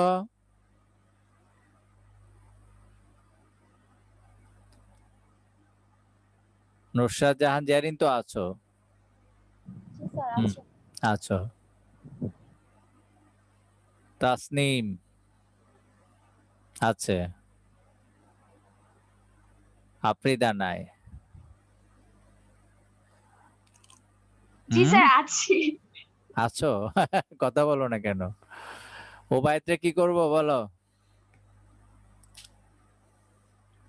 ওর কি শাস্তি দিতে হবে? হ্যাঁ,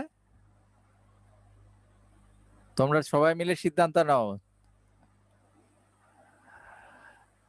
ওর একটা শাস্তির ব্যবস্থা করতে হবে।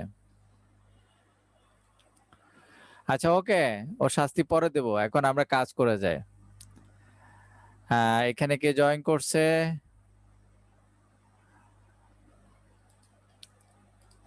আমরা যেখানে ছিলাম আমরা ওখানে যাচ্ছি। তো ওকে, আমরা যে ইস্যুগুলোর কথা বলেছি, হ্যাঁ,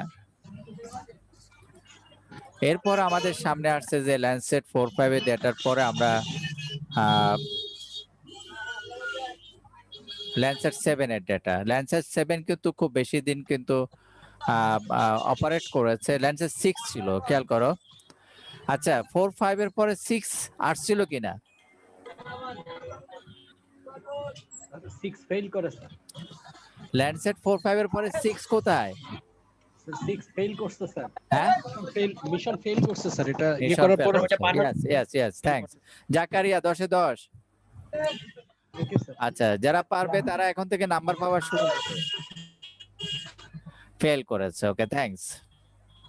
দেন 7 কন্টিনিউ করেছে, 7 চলছে, 7 এর পাশাপাশি কিন্তু 8 চলে আসছে, বুঝছো? 7 এর ডেটা এখন আমরা পাচ্ছি, 8 ও পাচ্ছি। তো দুটোরই কিন্তু 7 আর 4 এর প্রপার্টিজ প্রায় একরকম। 8 এ এসে কিন্তু ডিমান্ড আরো বেড়ে গেল, লট অফ ইস্যু যুক্ত হলো। মাইক অফ করো।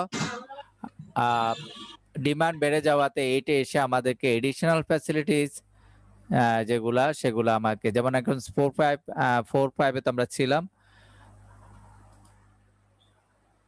7 এর কথা বলছি। 7 সেম প্রপার্টিজ আমরা 4-5 এ যা দেখেছি প্রায় একই রকম, শুধুমাত্র আমরা প্র্যাঙ্কোমেটিক যে ইমেজটা সেটা পাচ্ছি। আচ্ছা, এখন আমাকে তোমাদেরকে আবার আনসার দিতে হবে এটার। আমি 4-5 দেখিয়ে আসতেছি, দেখো 4-5 এ প্র্যাঙ্কোমেটিক ইমেজটা নাই, আছে? না স্যার।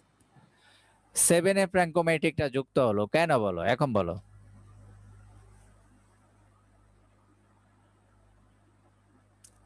7 এ প্র্যাঙ্কোমেটিক একটা ইমেজ যুক্ত হলো ডাবল রেজুলেশনের, এক কালারের।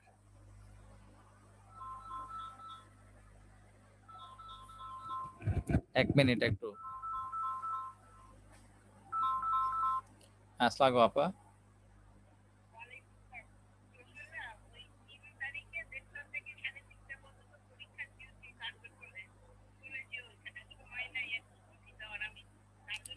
কোন ইয়ার আপা এটা?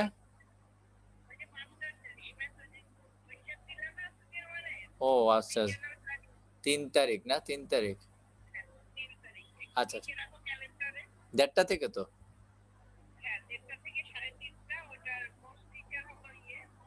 আচ্ছা, ঠিক আছে, ঠিক আছে, ওকে, হ্যাঁ, ওকে, ওকে, জি, আসসালামু আলাইকুম।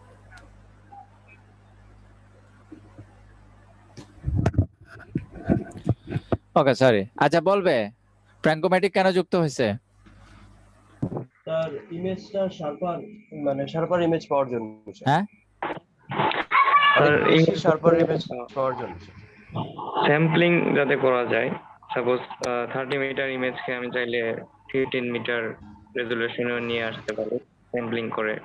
কে কথা বলছো? একটু কথা বলো আবার। স্যার ওবায়দুল বলছি। ওবায়দুল, তুই ছিলি কোথায়? তোরে জয়েন করাইছে কে বল? স্যার আমি তো প্রথম থেকেই আছি স্যার। না তোর ফোন দিছে কে? আমাকে কেউ ফোন দেয়নি স্যার। তো আমি এতক্ষণ তো চিৎকার 7:30 থেকেই জয়েন স্যার। তোর তো চিৎকার দিতেছি, তুই তো নাই এতক্ষণ পরে তুই কোথায় কথা কইলি? তোরে কে ফোন দিয়ে আবার এখন তুই জয়েন করছিস? ঠিক আছে, জয়েন করে তুই অন্য জায়গায় বসে রয়েছস। তোর ফোন দিয়ে এখন তোকে ক্যামেরার সামনে আনাইছে কে সেটা কও। স্যার কেউ আনে নাই স্যার। আমি স্যার মনে হয় ওই আমার কাজ করে নাই মনে হয় স্যার, ইয়ারফোন স্যার। আচ্ছা যাই হোক, মাফ করে দিচ্ছি তোরে। আচ্ছা ওকে, ওবায়দ বলছে যে আমরা ওই যে 15 মিটার রেজুলেশনে যে ডেটাটা আমরা যে 30 মিটার রেজুলেশন আমরা ইচ্ছা করলে দুটো কাজ করতে পারি। একটা হলো 30 মিটারকে আমরা 15 মিটারে আমরা রিস্যাম্পলিং করে আমরা এটাকে কম্পেয়ার করে দেখতে পারি, ব্ল্যাক অ্যান্ড হোয়াইটের উপরে নিয়ে আসতে পারি। আর একটা ইস্যু আমাদের এখানে আসবে যেটা হচ্ছে যে তুমি যখন এই কাজটি করবে 30 মিটার রেজুলেশন থেকে 15 মিটার রেজুলেশন, যেহেতু black and white double resolution, তুমি কিন্তু অ্যাকুরেসির জন্য এই ডাটাটা ইউজ করতে পারো ব্ল্যাক অ্যান্ড হোয়াইট। অথবা তোমার যদি কোনো কনফিউশন থাকে তুমি কিন্তু ব্ল্যাক অ্যান্ড হোয়াইটে এই ডাটাটাকে খুব কেয়ারফুলি ইনভেস্টিগেট করে তুমি তোমার কালার ইমেজে তুমি কাজ করতে পারবে। তো তোমার সাপোর্টিং এর জন্য এই ডাটাটা দেওয়া হয়েছে এখানে। ওকে, তাহলে আমরা সেই সাপোর্ট নিচ্ছি কিনা আমি জানি না, যাই হোক আমরা কাজ করলে নিব, কাজ না করলে তো নেওয়ার সুযোগ নাই। এই জন্য 7-এ এসে কিন্তু এই সুযোগটা তৈরি করে দেয়া হলো। থার্মালটা তো আছে আর বাকি সব ঠিক আছে। একটা ব্যান্ড নতুন যুক্ত হয়েছে যেটা হচ্ছে প্র্যাঙ্কোমেটিক ইমেজ 15 মিটারের। ওকে, ডাবল রেজুলেশন। এরপরে ল্যান্ডসেট 8 চলে আসলো। 8-এর মধ্যে আমরা কিন্তু প্র্যাঙ্কোমেটিক তো আছে, প্লাস ইন এডিশন আমাদের জন্য আরেকটি ব্যান্ড যুক্ত হয়েছে যে কোস্টাল অ্যারোসোল, প্লাস আমাদের জন্য অ্যাটমসফিয়ারে যে প্রবলেম সেটাকে অ্যাড্রেস করার জন্য আমাদেরকে আরো দুটো ব্যান্ড আমাদেরকে যুক্ত করে দেওয়া হলো। আর বাকি সব এক আছে। তাহলে আপনার কোস্টাল অ্যারোসোল আপনি ইউজ করে আপনি কোস্টালে যে ওই যে কে জানি কথা বললো, কোস্টাল রিজনে যে প্রবলেমগুলো সেগুলো অ্যাড্রেস করতে পারবে।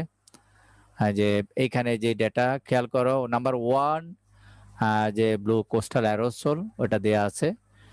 এরপরে তোমার normally blue, green, red, infrared, short wave দুটো, দেন প্র্যাঙ্কোমেটিক, দেন থার্মাল কিন্তু দুটি দেওয়া হয়েছে। থার্মাল ইস্যুটা যেহেতু পলিউশন লেভেলটা দিন দিন বেড়ে যাচ্ছে, থার্মালটা আরবানাইজেশন চরম পর্যায়ে যাচ্ছে, ইন্ডাস্ট্রিয়ালাইজেশন অনেক বেড়ে যাচ্ছে। সো এই যে ইস্যুগুলো সেই জন্য থার্মালকে দুটা স্টেজে নিয়ে আসা হয়েছে।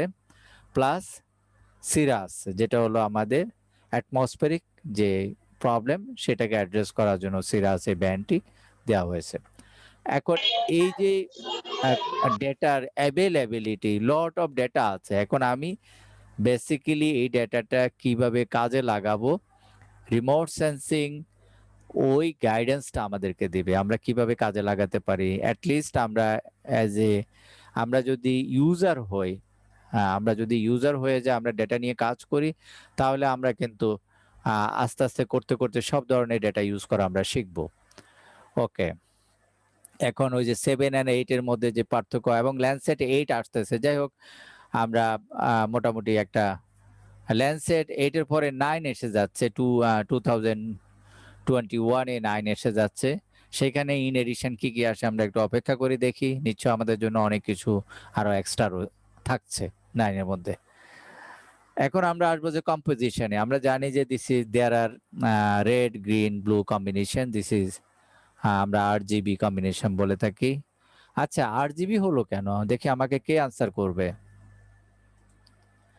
RGB হলো কেন? RGB কেন আসছে?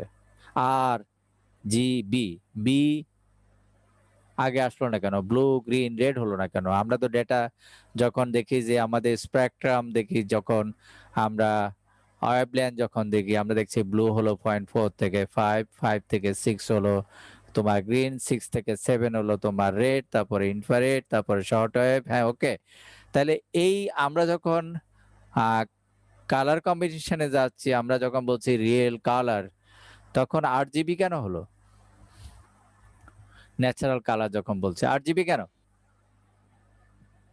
বলো জাকারিয়া, মাইক অন করো। আমার এক্সাক্ট বিষয়টা জানা নাই স্যার, তবে আমার জোর যেটা করে মনে বলো, হচ্ছে, জোর করে আমার যেটা মনে হচ্ছে স্যার, যে যখন স্যার ওয়েভলেন্থটা রিফ্লেক্ট হয়ে যায় স্যার, তখন ওয়েভলেন্থের বড় দিকতে স্যার লাল যেহেতু বড়, ওয়েভলেন্থের রেডিয়েশন রিফ্লেক্টেন্স হয় স্যার, সেহেতু তারপর স্যার গ্রিন, তারপরে স্যার ব্লু স্যার। না এবং মনে যেটা মনে হলে হবে না, মনে দিয়ে না, মনে হওয়া নিয়ে না, বাস্তবে এর সঙ্গে আবার প্রিন্টিং এরও সম্পর্ক আছে। যারা ছবি আঁকে তারা জানে। দেখি আর কে বলবে?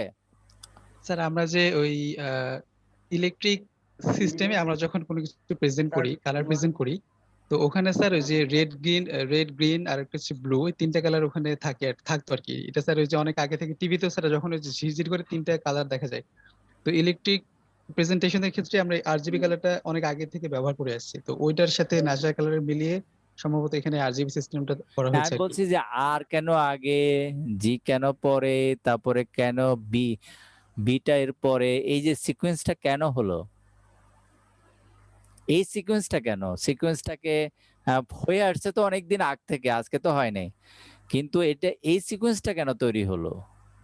এটা কোশ্চেন। ওয়েভলেন্থের কারণে স্যার। আচ্ছা, কে কে আনসার দিবে? আমাদের নুসরাত বলো, কেন এই সিকোয়েন্স তৈরি হয়েছে? স্যার আমারও আসলে ওয়েভলেন্থের জন্যই মনে হয় স্যার। মারমো মায়ের খাবার, সবগুলা মায়ের খাবার কিন্তু। স্যার মনে আমার মনে হয় এটা তরঙ্গ দৈর্ঘ্য নিয়ে কাজ করে, যেটা না হচ্ছে আমরা না হয় নাই। সুহি বলো, সুহি বলো, সুহি কয়? এখন সুহি ভাগছে নাকি? না, আচ্ছা না, ভাগে নাই, সরি। ওবায়দ,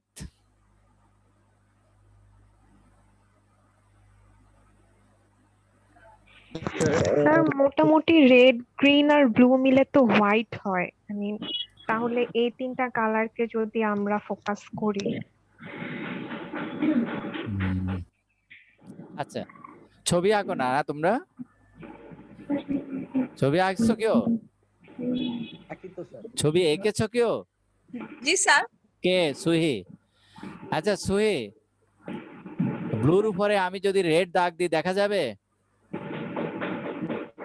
ব্লুর উপরে যদি রেড, স্যার দেখা যাবে না স্যার, এটা একদম ডার্ক কালার হবে। আচ্ছা, আবার রেড এর উপরে যদি ব্লু দিই দেখা যাবে? না স্যার, কে বলছে না? খুবই এত স্পষ্ট তো না স্যার। যাবে। এইখানে তো ডিবেটটা, এই জন্যই তো আমি প্রশ্ন করছি। আমি কি এমনি করছি? বিষয়টা হলো এই কালার কম্বিনেশনে কালারটি আসবে হালকা থেকে, হালকা কালারটি আগে যাবে, তারপরে তার থেকে আরেকটু গাঢ়টা, তারপরে আরো গাঢ়টা। যদি আমরা স্যাটেলাইটে পড়াশোনা করছি, মুখস্থ পড়বো না। কেন আরজিবি হলো? রেডটা হলো কোন অবজেক্টের সবচেয়ে কম কালার, কোন অবজেক্টের রেড কালারটি সবচেয়ে কম থাকে, তারপরে থাকে গ্রিন, তারপরে থাকে ব্লুটা বেশি ডার্ক, সেজন্য ব্লুটা সবার পরে দিতে হবে, তাহলে আমি ন্যাচারাল কালারটা পাবো। বুঝতে পারছি? প্রিন্টিং জগতও তাই, আমরা সায়ান বলে থাকি, সেখানে আমরা রেড, গ্রিন, ইয়েলো, আমরা কিন্তু তারপরে যে আমরা সবার শেষে ব্ল্যাক বা ব্লু অ্যান্ড ব্ল্যাক, যেটা সবার শেষে। তো এই জন্য, অন্য কোনো কারণে না। এ যদি ব্যর্থ ঘটায় তাহলে আমি কালার পাবো না, উল্টাপাল্টা হয়ে যাবে, সব কালার উল্টাপাল্টা হয়ে যাবে, কালার মিক্সিংটা ঠিক মতো হবে না। তাহলে আর এর পরে যখন আমি গ্রিন দেব এবং যে মিক্সিংটা হবে, গ্রিনের উপরে যখন ব্লু দিব, যে মিক্সিংটা হবে কালারের, তখন একটা ন্যাচারাল কালার তৈরি হবে। বুঝছি কিনা? এতদিন স্যাটেলাইট পড়ছি, তাহলে কি এত গ্রেড কোথায়? গ্রেড আমাকে দিলা যে এত ক্রেডিট সম্পন্ন করেছি, ক্রেডিটটা কোথায় সম্পন্ন হয়েছে? খাতা কলমে? হ্যাঁ, খাতা কলমে হলে হবে না। এখন আমরা ফলস, এখন ফলস বলবে। ফলস কম্বিনেশন কোনটা? যে কোনোটা, তাই তো? আমার ট্রু কম্পোজিশনের যদি ব্যত্যয় ঘটে সেটাই ফলস। তাহলে সেটা ফলস হলে কি হবে? সেটা ফলস হলে দেখো সব উলট পালট হয়ে যাবে, এক একটা কালার এক এক রকম হয়ে যাবে। যে বলছি না, উল্টা পাল্টা হয়ে যাবে, দেখা যাবে যে আরেকটা কালার তৈরি করে দিচ্ছে। এখন ফলস কম্বিনেশনে কি দরকার আছে? দেখি কে কথা বলবে এখন। ফলস কম্বিনেশনে কি দরকার আছে আমাদের? জি স্যার আছে, ফলস যা- কম্বিনেশন দরকার আছে। যেমন কি জন্য? স্যার দেখা যায় যে ট্রু কালার দিয়ে অনেক সময় মানে বিভিন্ন ফিচার্স আছে যে ওখানে মানে একদম স্পেসিফিক্যালি বা অনেক অনেক সময় বোঝা যায় না অস্পষ্ট। তো হুম, আমরা যদি ফলস কালার দিয়ে সেটা যদি চেঞ্জ করে দেখি, দেখা যায় যে অনেক সময় ওটা মানে ওই অবজেক্টটা আইডেন্টিফাই করা পসিবল হয়। আচ্ছা যাই হোক, দেয়ার আর লট অফ ফলস কম্বিনেশন যেটা দিয়ে আমরা বিভিন্ন অবজেক্টকে খুব ক্লিয়ারলি আইডেন্টিফাই করতে পারি। তো সেরকম কিছু কম্বিনেশন নিয়ে আমি কথা বলবো এখন। যে আমি যেমন এইখানে আমরা জানি যে যদি আমরা ল্যান্ডসেটস 4, 5 and 7 and ল্যান্ডসেট 8 এর দিকে তাকাই, তাহলে 4, 5 এ 4, 5, 7 এ আমরা দেখবো যে 3, 2, 1 মানে ব্যান্ড রেড, গ্রিন আর ব্লু, এটা হলো ন্যাচারাল কালার। প্লাস এইটা হলো 4, 3, 2, এই তো ঠিক আছে। এখন দেয়ার আর লট অফ ফলস কম্বিনেশন এখানে দেয়া আছে, তাহলে এটা কি কাজে লাগবে? আমি কিন্তু কম্বিনেশন বিভিন্ন রকম দেখাচ্ছি, এগুলার নির্দিষ্ট ইউজ আছে। একটা হলো কালার ইনফ্রারেড, যেটা দিয়ে আমরা ভেজিটেশনটাকে ডিটেক্ট করি, মনে আছে? কালার ইনফ্রারেড একটা কম্বিনেশন। কালার ইনফ্রারেড আগে আসবে, তারপর রেড, তাই না? জি স্যার। তারপর গ্রিন। ওকে, তাহলে কালার ইনফ্রারেড। এছাড়া বাকি কম্বিনেশন গুলো কি কাজে? যেমন এইখানে আছে, লোক ন্যাচারাল কালার বাদ দিলে, যেমন false colour urban area detect করার জন্য দেয়ার আর 7, 6, এটা 8 এর জন্য। 8 এর জন্য জানা থাকলে তাহলে আমি 4, 5 এ নিয়ে আসতে পারবো এটাকে। আমি দুটো দিই না এখানে। আমি যদি আমরা স্ক্রিন দেখতে এগ্রিকালচার পাচ্ছি না। দেখতে চাই, তাহলে আমি যদি 8 এ দেখি 6, 5, 2 তে দেখবো। আর যদি 4, 5 এ দেখি তাহলে স্যার 5, 4, স্ক্রিন 1। শেয়ার হচ্ছে না বোধহয়। হ্যাঁ, স্যার স্ক্রিন শেয়ার হচ্ছে না বোধহয়। ও স্ক্রিনশট দিই নাই।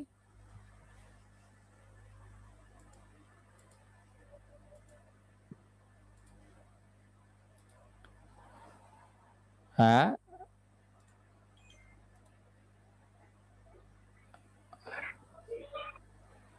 আমরা বলছি আমরা এখানে ছিলাম যে this is the natural colour, true colour, infrared আছে আর ফলস কালার আছে। তাহলে ফলস কালার এখানে অনেকগুলো ইউজ আছে। একটা তো ন্যাচারাল কম্বিনেশন আর একটা ইনফ্রারেড ভেজিটেশন।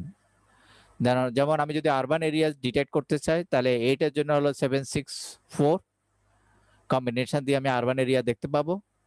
4, 5 যদি দেখি তাহলে সেটা হবে 6, 5, 3। On the other hand agricultural area কোনটা হবে? কিছুটা আমাদের যেটা হলো সোনালী কালার, সেটা খুঁজে পাবে তুমি 6, 5, 2 তে, ল্যান্ডসেট 8 এ। আর যদি ল্যান্ডসেট 4, 5 এ দেখো বা 7 এ দেখো, সেটা হবে 5, 4, 1 ব্যান্ড। 5 কি? 5টা কি?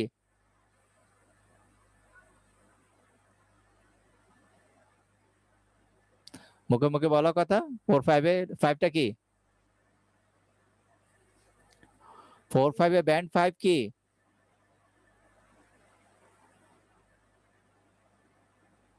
শর্ট ওয়েভ ইনফ্রারেড 1, দেন ইনফ্রারেড, দেন 1 মানে ব্লু। এগুলো আমাদের মুখস্থ হয়ে যেতে পারবে।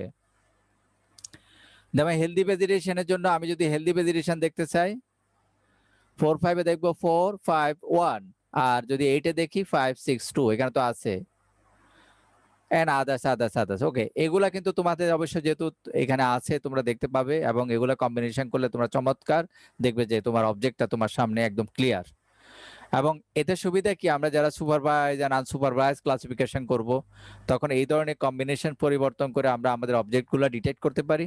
এরপরে আমি ইজিলি আমার সিগনেচারটা আমি নিয়ে নিতে পারবো। ওকে, অথবা এই যে আমি যে ক্লাসিফিকেশনটা করলাম, সেটাও তো আমি কারেকশন লেভেলে গিয়ে আমি এখান থেকে বুঝে আমি সে কারেকশনগুলো করতে পারবো। এখন পৃথিবীতে যে ডেটা রয়েছে, এখন এখানে তোমাদেরকে একটু কাজ দিয়ে দিচ্ছি আমি। যেমন স্পাই স্যাটেলাইট কোনগুলো? দেয়ার আর লট অফ স্পাই স্যাটেলাইট। কোনটা কোনটা স্পাই স্যাটেলাইট, কার কি কি স্পাই স্যাটেলাইট আছে? টেলিকমিউনিকেশন স্যাটেলাইট আছে। সেই টেলিকমিউনিকেশন স্যাটেলাইট, কার কি কি টেলিকমিউনিকেশন স্যাটেলাইট আছে? আর্থ অবজারভেশন বা ওয়েদার স্যাটেলাইট আছে। সেগুলা কোনগুলা? আমরা তো শুধু ল্যান্ডসেট স্যাটেলাইট নিয়ে কাজ করছি। ন্যাচারাল সায়েন্স প্ল্যাটফর্ম যেমন ল্যান্ডসেট, হাবল স্যাটেলাইট যেগুলো। নেভিগেশন স্যাটেলাইট, জিপিএস স্যাটেলাইট, আমরা জানি যে জিপিএস স্যাটেলাইট আছে, ওয়েদার স্যাটেলাইট আছে, land use, land cover satellite, যেগুলো আমরা যেটা ল্যান্ডসেটের স্যাটেলাইটের কথা বলছি। এই স্যাটেলাইটগুলো বেসিক্যালি যে কাজ করে, সে কাজ করার প্রসেসের ক্ষেত্রে দেয়ার আর 2 types of activity, passive and active. আমরা যদি প্যাসিভের দিকে তাকাই, প্যাসিভ হলো যেমন আমাদের যে ল্যান্ডসেটের ডাটা বা আদার্স ডাটা, এটা হলো প্যাসিভ স্যাটেলাইট, যারা আমাদের এনার্জির উপরে ডিপেন্ড করে, সূর্য মেইন এনার্জি যে ওর উপরে ডিপেন্ড করে ছবি তোলে। এখনকার অনেক স্যাটেলাইট আছে যারা কিন্তু এই এনার্জি ছাড়াও ছবি তুলতে পারে, যাদের নিজস্ব এনার্জি রয়েছে, সেগুলোকে আমরা অ্যাক্টিভ স্যাটেলাইট বলে। অথবা রাডারের কথা বলতে পারি, দিস ইজ অ্যাক্টিভ। সে নিজে ওয়েভলেন্থ পাস করে, সে ওয়েভলেন্থ আবার নিজের কাছে ফিরে যায়। হ্যাঁ, that means say radiance light তো দেয় না, ওয়েভলেন্থ।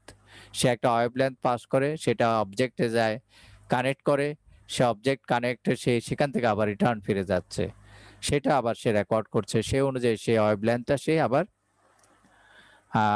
আমরা অ্যানালাইসিস করছি। রাডার ডেটা আমরা ওয়েভলেন্থ অ্যানালাইসিস করতে হয় মেশিন ল্যাঙ্গুয়েজ ইউজ করে, then you can detect your object. Okay, এখানে আমি আর ডিটেলস বলবো না, আমি অলরেডি কথা বলে ফেলছি যে এখানে ছবি আছে। হ্যাঁ, রাডার রিফ্লেক্টেন্স কিভাবে হয়, ডিফারেন্ট সোর্স থেকে, ডিফারেন্ট ইস্যু এখানে বলা আছে, সেটা কারণ তাহলে আমরা শেষ করতে পারবো না। স্যাটেলাইট যে ছবি তোলে, আমরা যদি দেখি স্যাটেলাইট পোলার অরবিট, যে সকল স্যাটেলাইট, সেখানে আমরা জানি যে দেয়ার আর অরবিট মানে যেখানে যে পাথে স্যাটেলাইটটি ঘুরে, ইকুয়েটোরিয়াল পাথে ঘুরলে ইকুয়েটোরিয়াল অরবিট। আর যে অংশটুকু স্যাটেলাইটে, যে অংশটুকু তার কাভারেজে থাকে, এটাকে বলে সোয়াত। এই যে this is your coverage area, হ্যাঁ দিস ইজ ইউর সোয়াত, মনে রেখো এটা। এখানে অনেকগুলো ছবি আছে, আমি সবগুলোতে আমি যেমন দিস ইজ সোয়াত। হ্যাঁ, দেন আমরা যদি দেয়ার আর নাদির পয়েন্ট, যেমন স্যাটেলাইট যে ছবি তুলতেছে, স্যাটেলাইটের একদম ডাইরেক্ট সেন্টার পয়েন্ট যে পিক্সেলটা, মানে সোয়াতের সেন্টার পয়েন্টটা হলো নাদির পয়েন্ট। আর সেই নাদির পয়েন্ট থেকে সেই যতটুকু এরিয়া সে কাভারেজ দিচ্ছে, সেটাকে বলে অফ নাদির। তাহলে তার টোটাল সোয়াতের লেফট রাইটে যে বিন্দু দুইটা, সেটাকে বলে অফ নাদির। এখন আমরা অফ নাদির হবে এটা, এই এরিয়াটা এখানে এবং এখানে, দিস ইজ নাদির পয়েন্ট, আর টোটাল এরিয়াটা হলো সোয়াত। ওকে, এবং আমরা যদি দেখি যে সে যে ছবি তোলে, স্মলেস্ট যে এরিয়াটা ছবির মধ্যে, যে আমরা যেটাকে রেজুলেশন বলি, ইনস্ট্যান্টেনিয়াস যে ফিল্ড অফ ভিউ, যেটা AIFOV, ওটাকে বলে স্মলেস্ট তোমার এরিয়া। এরকম স্মলেস্ট এরিয়ার মাধ্যমে আমাদের টোটাল স্যাটেলাইট ডাটাটা, পিক্সেল মাধ্যমে স্যাটেলাইট ডাটা তৈরি হয়। এখন স্যাটেলাইটে মোট এই যে ডাটা তৈরি হচ্ছে, সেখানে 4টা আমাদের রেজুলেশন থাকে। একটা হলো স্পেকট্রাল রেজুলেশন, একটা রেডিওমেট্রিক রেজুলেশন, একটা স্প্যাশাল রেজুলেশন, আর একটা টেম্পোরাল রেজুলেশন। স্পেকট্রাল রেজুলেশন কোনটা আমাকে বলবে এখন। এখন প্রশ্ন করতে করতে আমরা যাব স্পেকট্রাল, রেডিওমেট্রিক, হ্যাঁ, টেম্পোরাল, স্পেকট্রাল রেজুলেশন কোনটা বলো, চট করে পথে আনসার করো। স্যার ওটা হচ্ছে স্যার কতটুকু ওয়েভলেন্থের স্যার। থ্যাংক ইউ 10 হ্যাঁ, রেডিওমেট্রিক রেজুলেশন কতটুকু ওয়েভলেন্থের রিফ্লেক্ট করতেছে আর কি sir, light, radiometric light good, light that means scratch value, brightness value নাকি? জি sir. Good, brightness value. Okay, 10-এ 10। তাহলে রেডিওমেট্রিক রেজুলেশন হচ্ছে তোমার spectral, that means your bandwidth, কোন ব্যান্ডউইথে ডেটাটা যাচ্ছে। রেডিওমেট্রিক তোমার স্ক্র্যাচ ভ্যালু, যে কত ব্রাইটনেস ভ্যালু। তাহলে রেডিওমেট্রিক ভ্যালু কত থেকে কত, ডিপেন্ড অন কত বিট ডেটা। এখানে 2 ধরনের বিট ডেটা। এখন ম্যাক্সিমাম ডেটা বিট হচ্ছে 0 থেকে 255, তার মানে 8 বিট ডেটা। প্রথম দিকে স্যাটেলাইটের ডেটা ছিল 7 বিট ডেটা, জানি কিনা দেখি, একটু জেনে নি। there are 7-bit data, there are 8-bit data, there are 16-bit data also. এখন স্যাটেলাইট অনেক স্যাটেলাইট এসে গেছে। কোন স্যাটেলাইটের ডেটা 8 বিটের, কোন স্যাটেলাইটের ডেটা ল্যান্ডসেটের ম্যাক্সিমাম ডেটা তুমি দেখবে যে 8 বিটের, আবার দেখা যাবে যে কোন পার্টিকুলার ব্যান্ডের ডেটা হয়তো বা 16 বিটের। সেক্ষেত্রে তোমাকে সমন্বয় করতে হবে। তাহলে বিট মানে হোয়াট? বিট মানে 2 টু দি পাওয়ার তত বিট কত? If it is 8 bit 2 exponent 8, understand? কথা বলে না, কথা না বললে আমি আগাবো কেমনে? Yes sir, 2 exponent 8। হ্যাঁ 8 হলে কত হয়? 8 এর 2 exponent 8 হলে কত হবে স্যার? 256। তাহলে 0 থেকে 255। ওকে, ব্রাইটনেস ভ্যালু 0 মানে একদম কালো, আর 255 মানে হচ্ছে একদম সাদা। ক্লিয়ার? এটা আবার স্কেল ডাউন হবে কিভাবে? টোটাল হলো 100, টোটাল হলো 100%। তাহলে এখন এই যে ব্রাইটনেস ভ্যালুটা নিশ্চয় 0ও নাই, 255ও নাই। তাহলে 0 মানে 0 আর 256 হলো 255 হলো 100। তাহলে এখন যে ভ্যালুগুলো হবে এটাকে যদি আমি 100 এ কনভার্সন করি, মানে পার্সেন্টেজে কনভার্সন করি, এটা হলো স্ক্র্যাচ ভ্যালু। ক্লিয়ার? আমরা যে ভ্যালুটা পাই, আমরা যেটাকে বলি ডিজিটাল নাম্বার, ডিজিটাল নাম্বার হিসাবে আমরা একটা ভ্যালু পাই কিনা?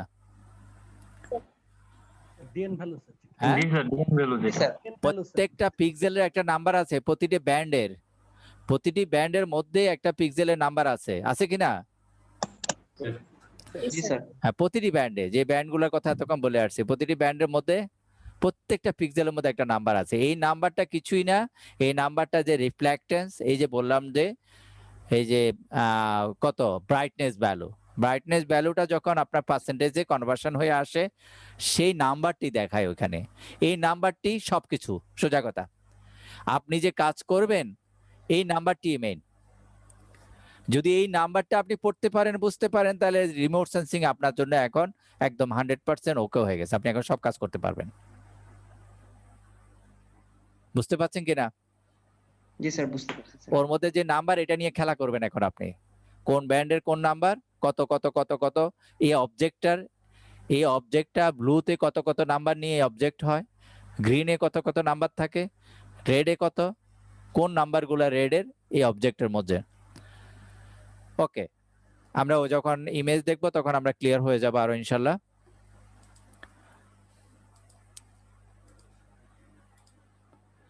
তাহলে this is radiometric resolution. Then spatial resolution হচ্ছে আমার কত পিক্সেল পিক্সেল সাইজ কত। Then temporal, this is our কত ফ্রিকুয়েন্টলি আমি ডেটা পাচ্ছি, তাই না? কত ফ্রিকুয়েন্টলি আমি ডেটা পাচ্ছি, কতদিন পর পর, কত ঘন্টা পর পর, হ্যাঁ কত। This is your temporal resolution. এই 4টি রেজুলেশন আপনার জন্য ইম্পর্টেন্ট, কারণ এর উপরে আপনার কিন্তু কোনো একটা ইস্যুকে অ্যাড্রেস করা, ইস্যুটা আপনি কতটুকু অ্যাড্রেস করতে পারবেন, কোন লেভেলে, কত দিন, হ্যাঁ সবকিছু এর উপর নির্ভর করবে।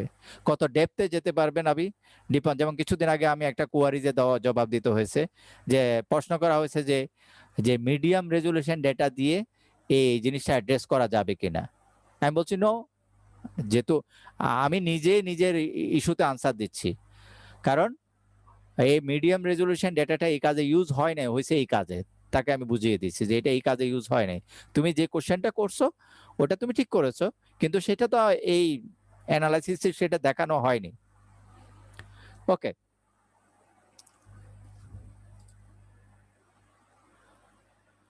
এখন আমার রেজুলেশন নিয়ে আর কথা বলার দরকার নেই। ওকে, স্পেকট্রাল, স্পেশাল এবং রেজুলেশন অলরেডি পড়ে ফেলছি আমি কত বাই কত, পরে তোমরা পড়ে নিও। রেজুলেশন আইএফওবি অলরেডি তোমরা শুনে ফেলছো। আইএফওবি দেখো, এই যে পিক্সেলটা এরকম, আমরা যদি দেখি যে শেয়ার পিক্সেল থাকবে, একটা পিক্সেল এরকমই থাকবে।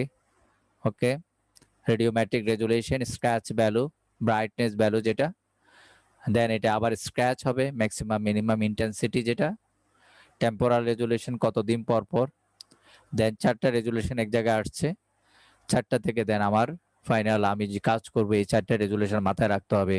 এই 4টাকে সামনে নিয়ে আমি আগাবো, আমি যে ইস্যুটা অ্যাড্রেস করছি সে ইস্যুটা আমি কতটুকু অ্যাড্রেস করতে পারবো। Then there are panchromatic issue আমরা অলরেডি অ্যাড্রেস করেছি। প্র্যাঙ্কোমেটিক এই যে একটা colour black and white map, হ্যাঁ ওকে। এবং আমরা sources of free data, these are the sources of free data, GloVis, NASA, EOS, DIS, Worldview, then GLCF, Landsat Imagery, Land Viewer, Earth Explorer, Earth Data, etc. আরো একটা আছে, হ্যাঁ না আর্থ data, ওকে। তো এখান থেকে আপনি ইজিলি ডেটা, ফ্রি ডেটা নিতে পারবেন, সেটা এলিভেশনের হোক, ল্যান্ড কাভারের হোক, আদার্স যে ডেটাগুলো আছে। এছাড়া ওয়ার্ল্ডের আরো অনেক ডেটা সোর্স আছে অলরেডি আমাদের, সেগুলো আমরা নিতে পারবো। এখন এই ডেটা নেওয়ার পর আমাদের মেইন কাজ হয় যে আমরা ডেটা প্রি প্রসেস করে থাকি, ইমেজ এনহান্সমেন্ট করে থাকি, ইমেজ ট্রান্সফরমেশন করে থাকি, ইমেজ ক্লাসিফিকেশন করে থাকি। তাহলে আমাদের ডেটা যদি আমরা পেয়ে যাই, যেহেতু আমরা এই কথাগুলো পরে বলার সুযোগ নেই, সেই জন্য আজকে আমাদের ম্যাক্সিমাম কথা শেষ হয়ে যাবে। Common image processing function basically আমাদের সামনে প্রসেস করতে হবে। ইমেজ যেটা আমরা পাবো সেই ইমেজটা যে আমাদের জন্য খুব ব্যবহার করতে পারবো ডাইরেক্ট তা না। ইমেজটাকে যতটুকু পারা যায় ব্রাইটনেস অথবা তার হেজ, তার নয়েজ এন্ড এক্সেট্রা এগুলা দূর করে এটাকে এনহান্স করে নিতে হবে। ইমেজের ট্রান্সফরমেশন যদি দরকার হয়, প্রজেকশন ইস্যু যে একটা যেহেতু রিমোট সেন্সিং এর ডেটা, এটা ট্রান্সফরমেশন তেমন লাগে না, সেটা অলরেডি থাকে। দেন ক্লাসিফিকেশন, বেসিক্যালি এনহান্সমেন্টটা করতে হয়। তো ওকে, আমরা যদি আরেকটু যাই, যে আমি একটু আগিয়ে যাচ্ছি, এনহান্সমেন্ট প্রসেসগুলো আমাদের দেখাতে হবে না। আমরা জানি যে এনহান্স করলে, যেমন কন্ট্রাস্ট যদি আমি বাড়াই, যেমন একটা ব্ল্যাক ইমেজ দেখা যাচ্ছে কতটুকু ব্রাইট, কেন আর বাড়াতে হবে? যত ব্রাইট হবে তত অবজেক্টগুলো আমি ক্লিয়ার আইডেন্টিফাই করতে পারবো। সুতরাং you can do it, contrast stretching করে নিতে পারেন আপনি যদি। দেন ফিল্টারিং করতে পারেন অবজেক্ট ক্লিয়ার করার জন্য, ইমেজ ট্রান্সফরমেশন করতে পারেন, ইমেজ ক্লাসিফিকেশন ইস্যুগুলো কিভাবে তৈরি হয়, যেমন টোটাল একটা ইমেজ থেকে আমরা সিগনেচারিং করে আমরা ফাইনালি ইমেজ ক্লাসিফাই করে থাকি। ট্রেনিং সেশন থাকে যেখানে আমরা সিগনেচারগুলো নিয়ে থাকি, যে আমরা সিগনেচার যে নিচ্ছি সেই সিগনেচারগুলো প্রোফাইল কি, কোন ব্যান্ডে কীরকম রিফ্লেক্টেন্স, সেটা আমাকে আগে জানতে হবে, বুঝতে হবে যে এগ্রিকালচার ফিল্ডটা কেমন, তার রিফ্লেক্টেন্স লেভেল কোন ব্যান্ডে কেমন, বুঝতে হবে যে ভেজিটেশনের রিফ্লেক্টেন্স কোন ব্যান্ডে কেমন, আমার প্রোফাইলটা কেমন হবে, আমি যে সিগনেচারগুলো নিচ্ছি সেই সিগনেচারটি আমার প্রোফাইলকে সাপোর্ট করছে কিনা, এই জিনিসগুলো বুঝতে হবে। অথবা আমি ওয়াটার বডি নিয়ে কাজ করছি, ওয়াটার বডি রিফ্লেক্টেন্স কেমন, অথবা আমি পলিউটেড ওয়াটার নিয়ে কাজ করছি। পলিউটেড, দেখেন ওয়াটার বডি একদম ফ্রেশ ওয়াটার এবং polluted water you can differentiate, you can separate it, কারণ পলিউটেড ওয়াটার এবং ফ্রেশ ওয়াটার যেটা দুটো সিগনেচার কিন্তু আলাদা, দুটার কিন্তু রিফ্লেক্টেন্স প্রোফাইল আলাদা। তো সেখানেও আপনি কিন্তু ওই যে কে জানি কথা বললো যে আপনি ইজিলি কিন্তু এগুলাকে সেপারেট করতে পারবেন যদি আপনি ফিল্টারিং করে ডেটাটা বের করে নেন, দেন আপনি শুধু ওয়াটারটাকে রাখেন, দেন ওয়াটার উপরে আপনি যদি আমি যেটা বলছি প্রোফাইলটাকে আলাদা করেন, তাহলে আপনি ইজিলি কিন্তু ওয়াটারের কোনটা পলিউটেড ওয়াটার কোনটা ফ্রেশ ওয়াটার আপনি বের করে ফেলতে পারবেন। তাহলে অনেক কাজ আছে রিমোট সেন্সিংয়ে, যদি আপনি করতে চান ইজিলি করতে পারবেন। যেমন ল্যান্ডসেট ডেটা থেকে আউটপুট ক্লাস্টার তৈরি করা হয়েছে সিগনেচারিং করে, হ্যাঁ লট অফ, আমরা জাস্ট এগুলো যেহেতু আমরা করব, আমরা এখানে তেমন করছি না। ল্যান্ডসেটের রেজাল্ট, হ্যাঁ ইমেজ প্রসেসিং অ্যানালাইসিস। আবার ল্যান্ডসেট যদি আপনি 7 এর ডেটা ইউজ করেন, there are line drop out and stripping আছে, সেটা আপনাকে কারেকশন করতে হবে। যদি করতে হয় সেটা কারেকশন করতে কিন্তু প্রচুর সময় লাগবে, সেই কারেকশন একটা একটা করে লাইন কারেকশন হয়, তো সেই অনুযায়ী আপনি যদি প্রয়োজন হয় সেটাও করতে হবে, সেটা দেখতে হবে নিজেদেরকে। Okay, line drop correction, stripping correction also, Then there are a lot of আমরা আমি বলছি যে সুপারভাইজ ক্লাসিফিকেশন করতে পারি অথবা আনসুপারভাইজ ক্লাসিফিকেশন করতে পারি। এই সাইড আর লট অফ ইন্ডিসেস, আমরা অনেক ইন্ডেক্স ইউজ করে থাকি। আমরা নর্মালাইজ ভেজিটেশন ইন্ডেক্স অথবা আমরা ওয়াটার ইন্ডেক্স ইউজ করে থাকি, ওয়াটার ময়েশ্চার ইন্ডেক্স করে থাকি, ফটোসিনথেসিস ইন্ডেক্স করে থাকি, নাইট্রোজেন ইন্ডেক্সিং হয়ে থাকে, ক্লোরোফিল বেস ডিফারেন্স ইন্ডেক্স হতে পারে। এখন ওয়ার্ল্ড ওয়াইড কিন্তু লট অফ ইন্ডেক্স ইউজ হচ্ছে। ইন্ডেক্সের সুবিধাটা হচ্ছে যে আপনি স্পেসিফিক ডেটাটাকে বের করে সেখান থেকে আবার ফিল্টারিং করতে পারেন, মডেলিং করতে পারেন, সেই ইস্যুটাকে আপনি একদম ক্লিয়ারলি আপনি সেটাকে অ্যাড্রেস করতে পারবেন পার্টিকুলার ইস্যুটাকে। যেমন বিল্ড আপ এরিয়া ইন্ডেক্স, দেন আপনি দেখতে পাচ্ছেন short of infrared and near infrared, এই দুটার রেশিওটা এখানে দেখা হয়েছে। ওকে, কেন দেখা হয়েছে এই দুটো রেশিও আমি কোশ্চেন করবো একটু পরে। Short of infrared near infrared এই দুটা কেন দেখা হয়েছে। যেমন build up area, spectral band, তারপর ভেজিটেশন ইন্ডেক্সে basically near infrared and red, near infrared and red ratio. আমরা যদি ভেজিটেশন যদি আমরা ইন্ডেক্সিস দেখি, এনডিবিআই যদি দেখি, near infrared minus red divided by near infrared plus red, এটা দেখতে পাচ্ছি। এই দুটো ব্যান্ড কেন নেওয়া হয়েছে?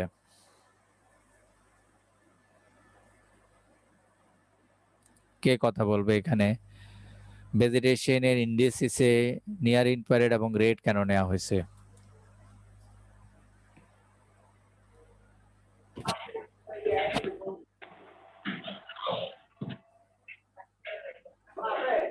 হ্যাঁ ওবায়দ বলো। Hello sir. জি স্যার। স্যার অ্যাকচুয়ালি ভেজিটেশন থেকে নিয়ার ইনফ্রারেড যে ব্যান্ডটা এটার ওয়েভলেন্থ সবচেয়ে বেশি স্যার অ্যাকচুয়ালি।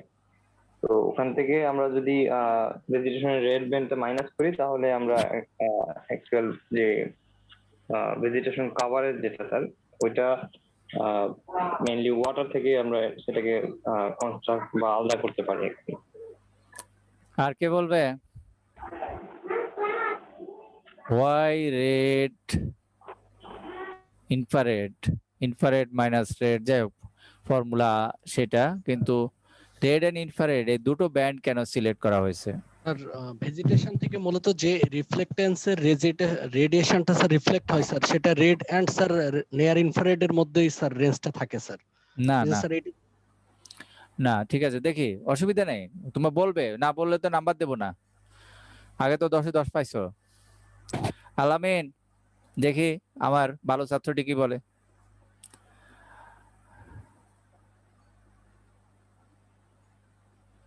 আলামিন বল।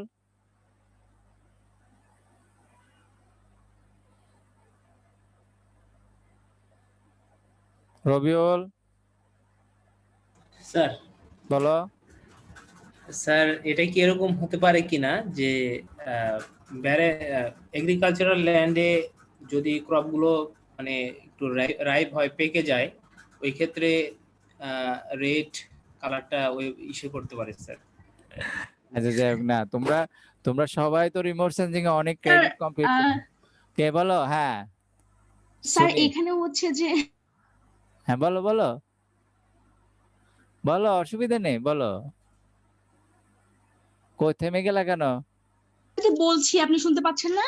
না পাই নাই, বলো এখন। আচ্ছা আমি বলতে চাচ্ছি যে স্যার এখানে হচ্ছে যে এখানে যে আমরা স্পেকট্রাল ব্যান্ডের ভ্যালুটা হচ্ছে 0 থেকে 0 এবং 1 এর ভিতরে থাকে আর কি, যেখানে এনডিভিআই এর ওই যে এটা নিজেও ভ্যারি করে -1 থেকে +1 এর ভিতরে। মানে এখানে হচ্ছে যে স্পেকট্রাল ব্যান্ডটা হচ্ছে যে ভ্যালু 0 থেকে 1 এর ভিতরে থাকার জন্যই হচ্ছে মূলত হচ্ছে এই দুটো আমরা ইউজ করি। আচ্ছা না, আচ্ছা তোমরা কি ইমেজে, তোমরা তো রিমোট সেন্সিং এ কাজ করেছো, আমি দেখেছি তোমাদের ডেটা অ্যানালাইসিস আমি দেখলাম, তোমরা কি প্রোফাইল ড্র করেছিলা কখনো বিভিন্ন অ্যাক্টিভিটির?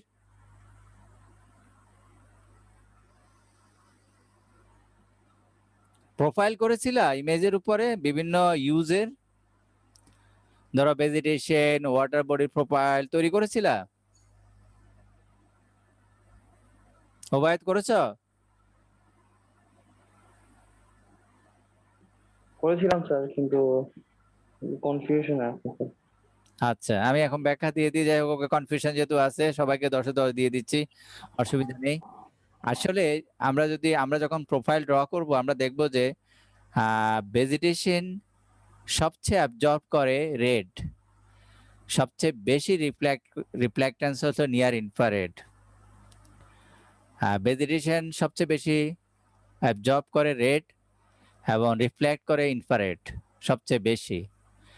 এই জন্য এই দুটোর যদি আমি কম্বিনেশন করি, এই দুটার রেশিও যদি দেখি, তাহলে আমি ইজিলি দেখব যে কতটুকু হেলদি ভেজিটেশন আর কতটুকু not healthy.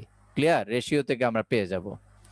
If ratio is high তাহলে কি দেন সবচেয়ে অ্যাবজর্পশন বেশি হচ্ছে, এবং যদি অ্যাবজর্পশন বেশি হয় সবচেয়ে বেশি, তাহলে কিন্তু তোমার রিফ্লেক্টেন্স হবে সবচেয়ে বেশি, মানে ইনফ্রারেডটা আরো বড় হবে।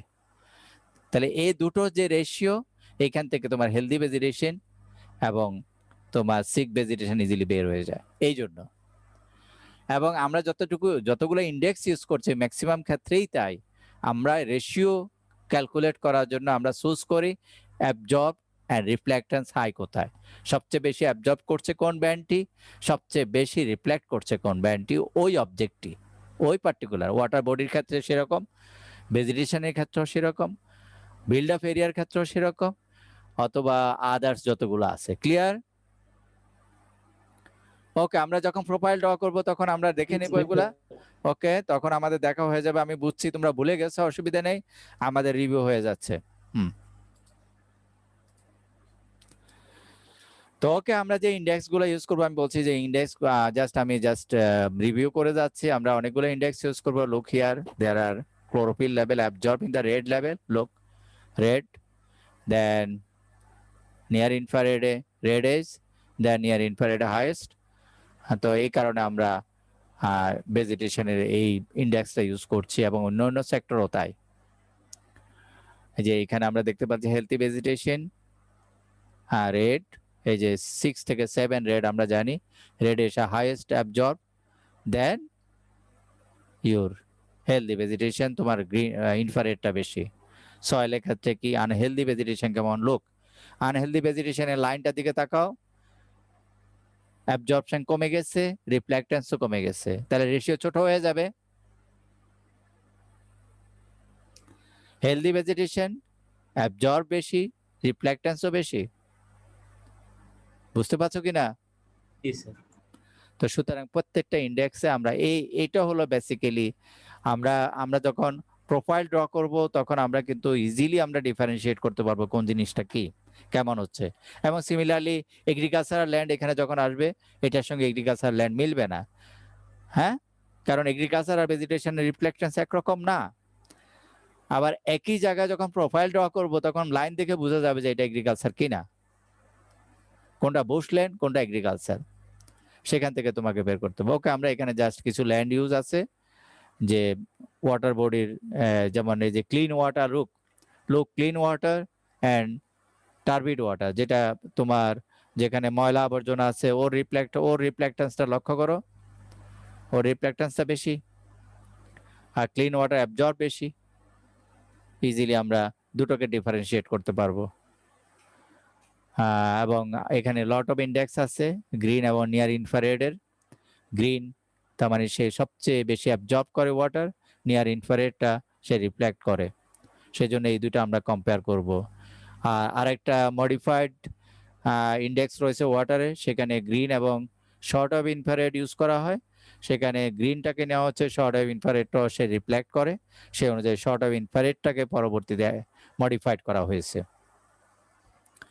ওকে, এটা হলো ওয়াটারের ক্ষেত্রে। ওয়াটার অনেকগুলো ইন্ডেক্স আছে, আমরা এগুলা ইউজ করতে পারবো। অ্যাটলিস্ট আমাদেরকে ইউজ করে প্র্যাকটিস করে দেখতে হবে। আমরা হয়তো আমাদের ট্রেনিং এক্সারসাইজে আমরা এতগুলো ইউজ করার সুযোগ হবে না, কিন্তু তোমাদেরকে ইউজ করতে হবে। এই ইন্ডেক্সগুলো সবগুলো আমি ইউজ করেছি একটা আর্টিকেলে, সুতরাং আমরা করে দেখেছি যে কোন ইন্ডেক্সটা বেটার কাজ করে, তারপরে আমি কাজটা যে একটু আগে যে ম্যাপটা দেখালাম, এই যে এটা না ওয়াটারের পরে দেখবে যে টাঙ্গুয়া হাওয়ারের একটা কাজ আছে, ইন্ডেক্স প্রত্যেকটা ইউজ হয়েছে সেখানে। ওকে, এই কাজটি করার জন্য। এখানে ওই ইন্ডেক্স প্রত্যেকটা ইউজ হয়েছে। তারপরে আমি দেখেছি যে সবচেয়ে বেটার কোনটা কাজ করবে সেটা তারপরে অ্যাপ্লাই করে এখানে ডিফারেন্সিয়েট করার চেষ্টা করা হয়েছে যে ওয়াটার সেন্সটা কেমন হচ্ছে, ওয়াটার বডির কোন দিকে মুভমেন্ট হচ্ছে, ম্যাট্রিক্সটা দেখা হয়েছে। ল্যান্ড সারফেসে ওয়াটারের যে পরিবর্তনগুলো স্পষ্ট বোঝা যাচ্ছে, ওয়াটার কমে যাচ্ছে, রেড এরিয়া মানে চেঞ্জ হয়ে যাচ্ছে, ডিক্রিজ করতেছে, কত সাল থেকে কত সালে কতটুকু ডিক্রিজ করেছে সেটা বের হয়ে আসছে এখান থেকে। ওকে, আমাদের মোটামুটি আমাদের লেকচারও শেষ। তোমাদের সঙ্গে আমার মনে হয় ঘড়ির কাঁটা ধরে আমি পার পেয়েছি। হ্যাঁ, এত বিশাল লেকচার 150 স্লাইডের মতো, যেটা 3-4 ঘন্টা 4 ঘন্টা লেকচার দেওয়া উচিত, অ্যাটলিস্ট 4-5 ঘন্টা, সেখানে 2 ঘন্টার মধ্যে শেষ করে দিয়েছে। তো ওকে, আমার মনে হয় রিভিউ হয়ে গেছে। এটাকে যেহেতু তোমাদের ব্যাকগ্রাউন্ডে রিমোট সেন্সিং পড়াশোনা আছে, সুতরাং সমস্যা নেই। এখন আরেকটু ভিডিও দেখে এটা তোমরা আরেকটু একটু নিজেদেরকে রিভিউ করে নেবে, কারণ রিমোট সেন্সিং এই ফিল্ডটা এখন খুব ইম্পর্টেন্ট একটা ফিল্ড, কারণ আমাদের সমস্ত ডেটা সোর্স কিন্তু রিমোট সেন্সিংয়ে, মাথায় রাখতে হবে। আমাদের ম্যাক্সিমাম ডেটা সোর্স রিমোট সেন্সিংয়ে, দেন আমাদের আরেকটা লেভেল রয়েছে আমাদের গ্রাউন্ডে। গ্রাউন্ডে কি আমাদের সার্ভে করতে হয়, ভালো করে খেয়াল করো। গ্রাউন্ডে কি আমাদের সার্ভে করতে হয়, সেই সার্ভে করে আজকে আমি ওই উপায় ছিল যে আমাদের এই survey data basically accurate data collection, alignment করা, this are the very important. এখন আমি তোমাদেরকে একটা যে জিও সার্ফের একটা অ্যাড গেছে আজকে, সেটা তোমাদেরকে শেয়ার করার জন্য দেখাই দিচ্ছি যে ম্যাডামের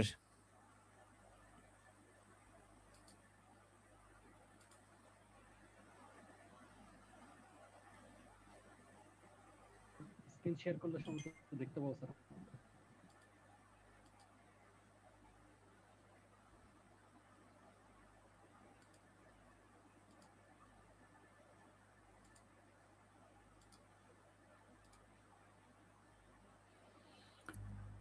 ওকে,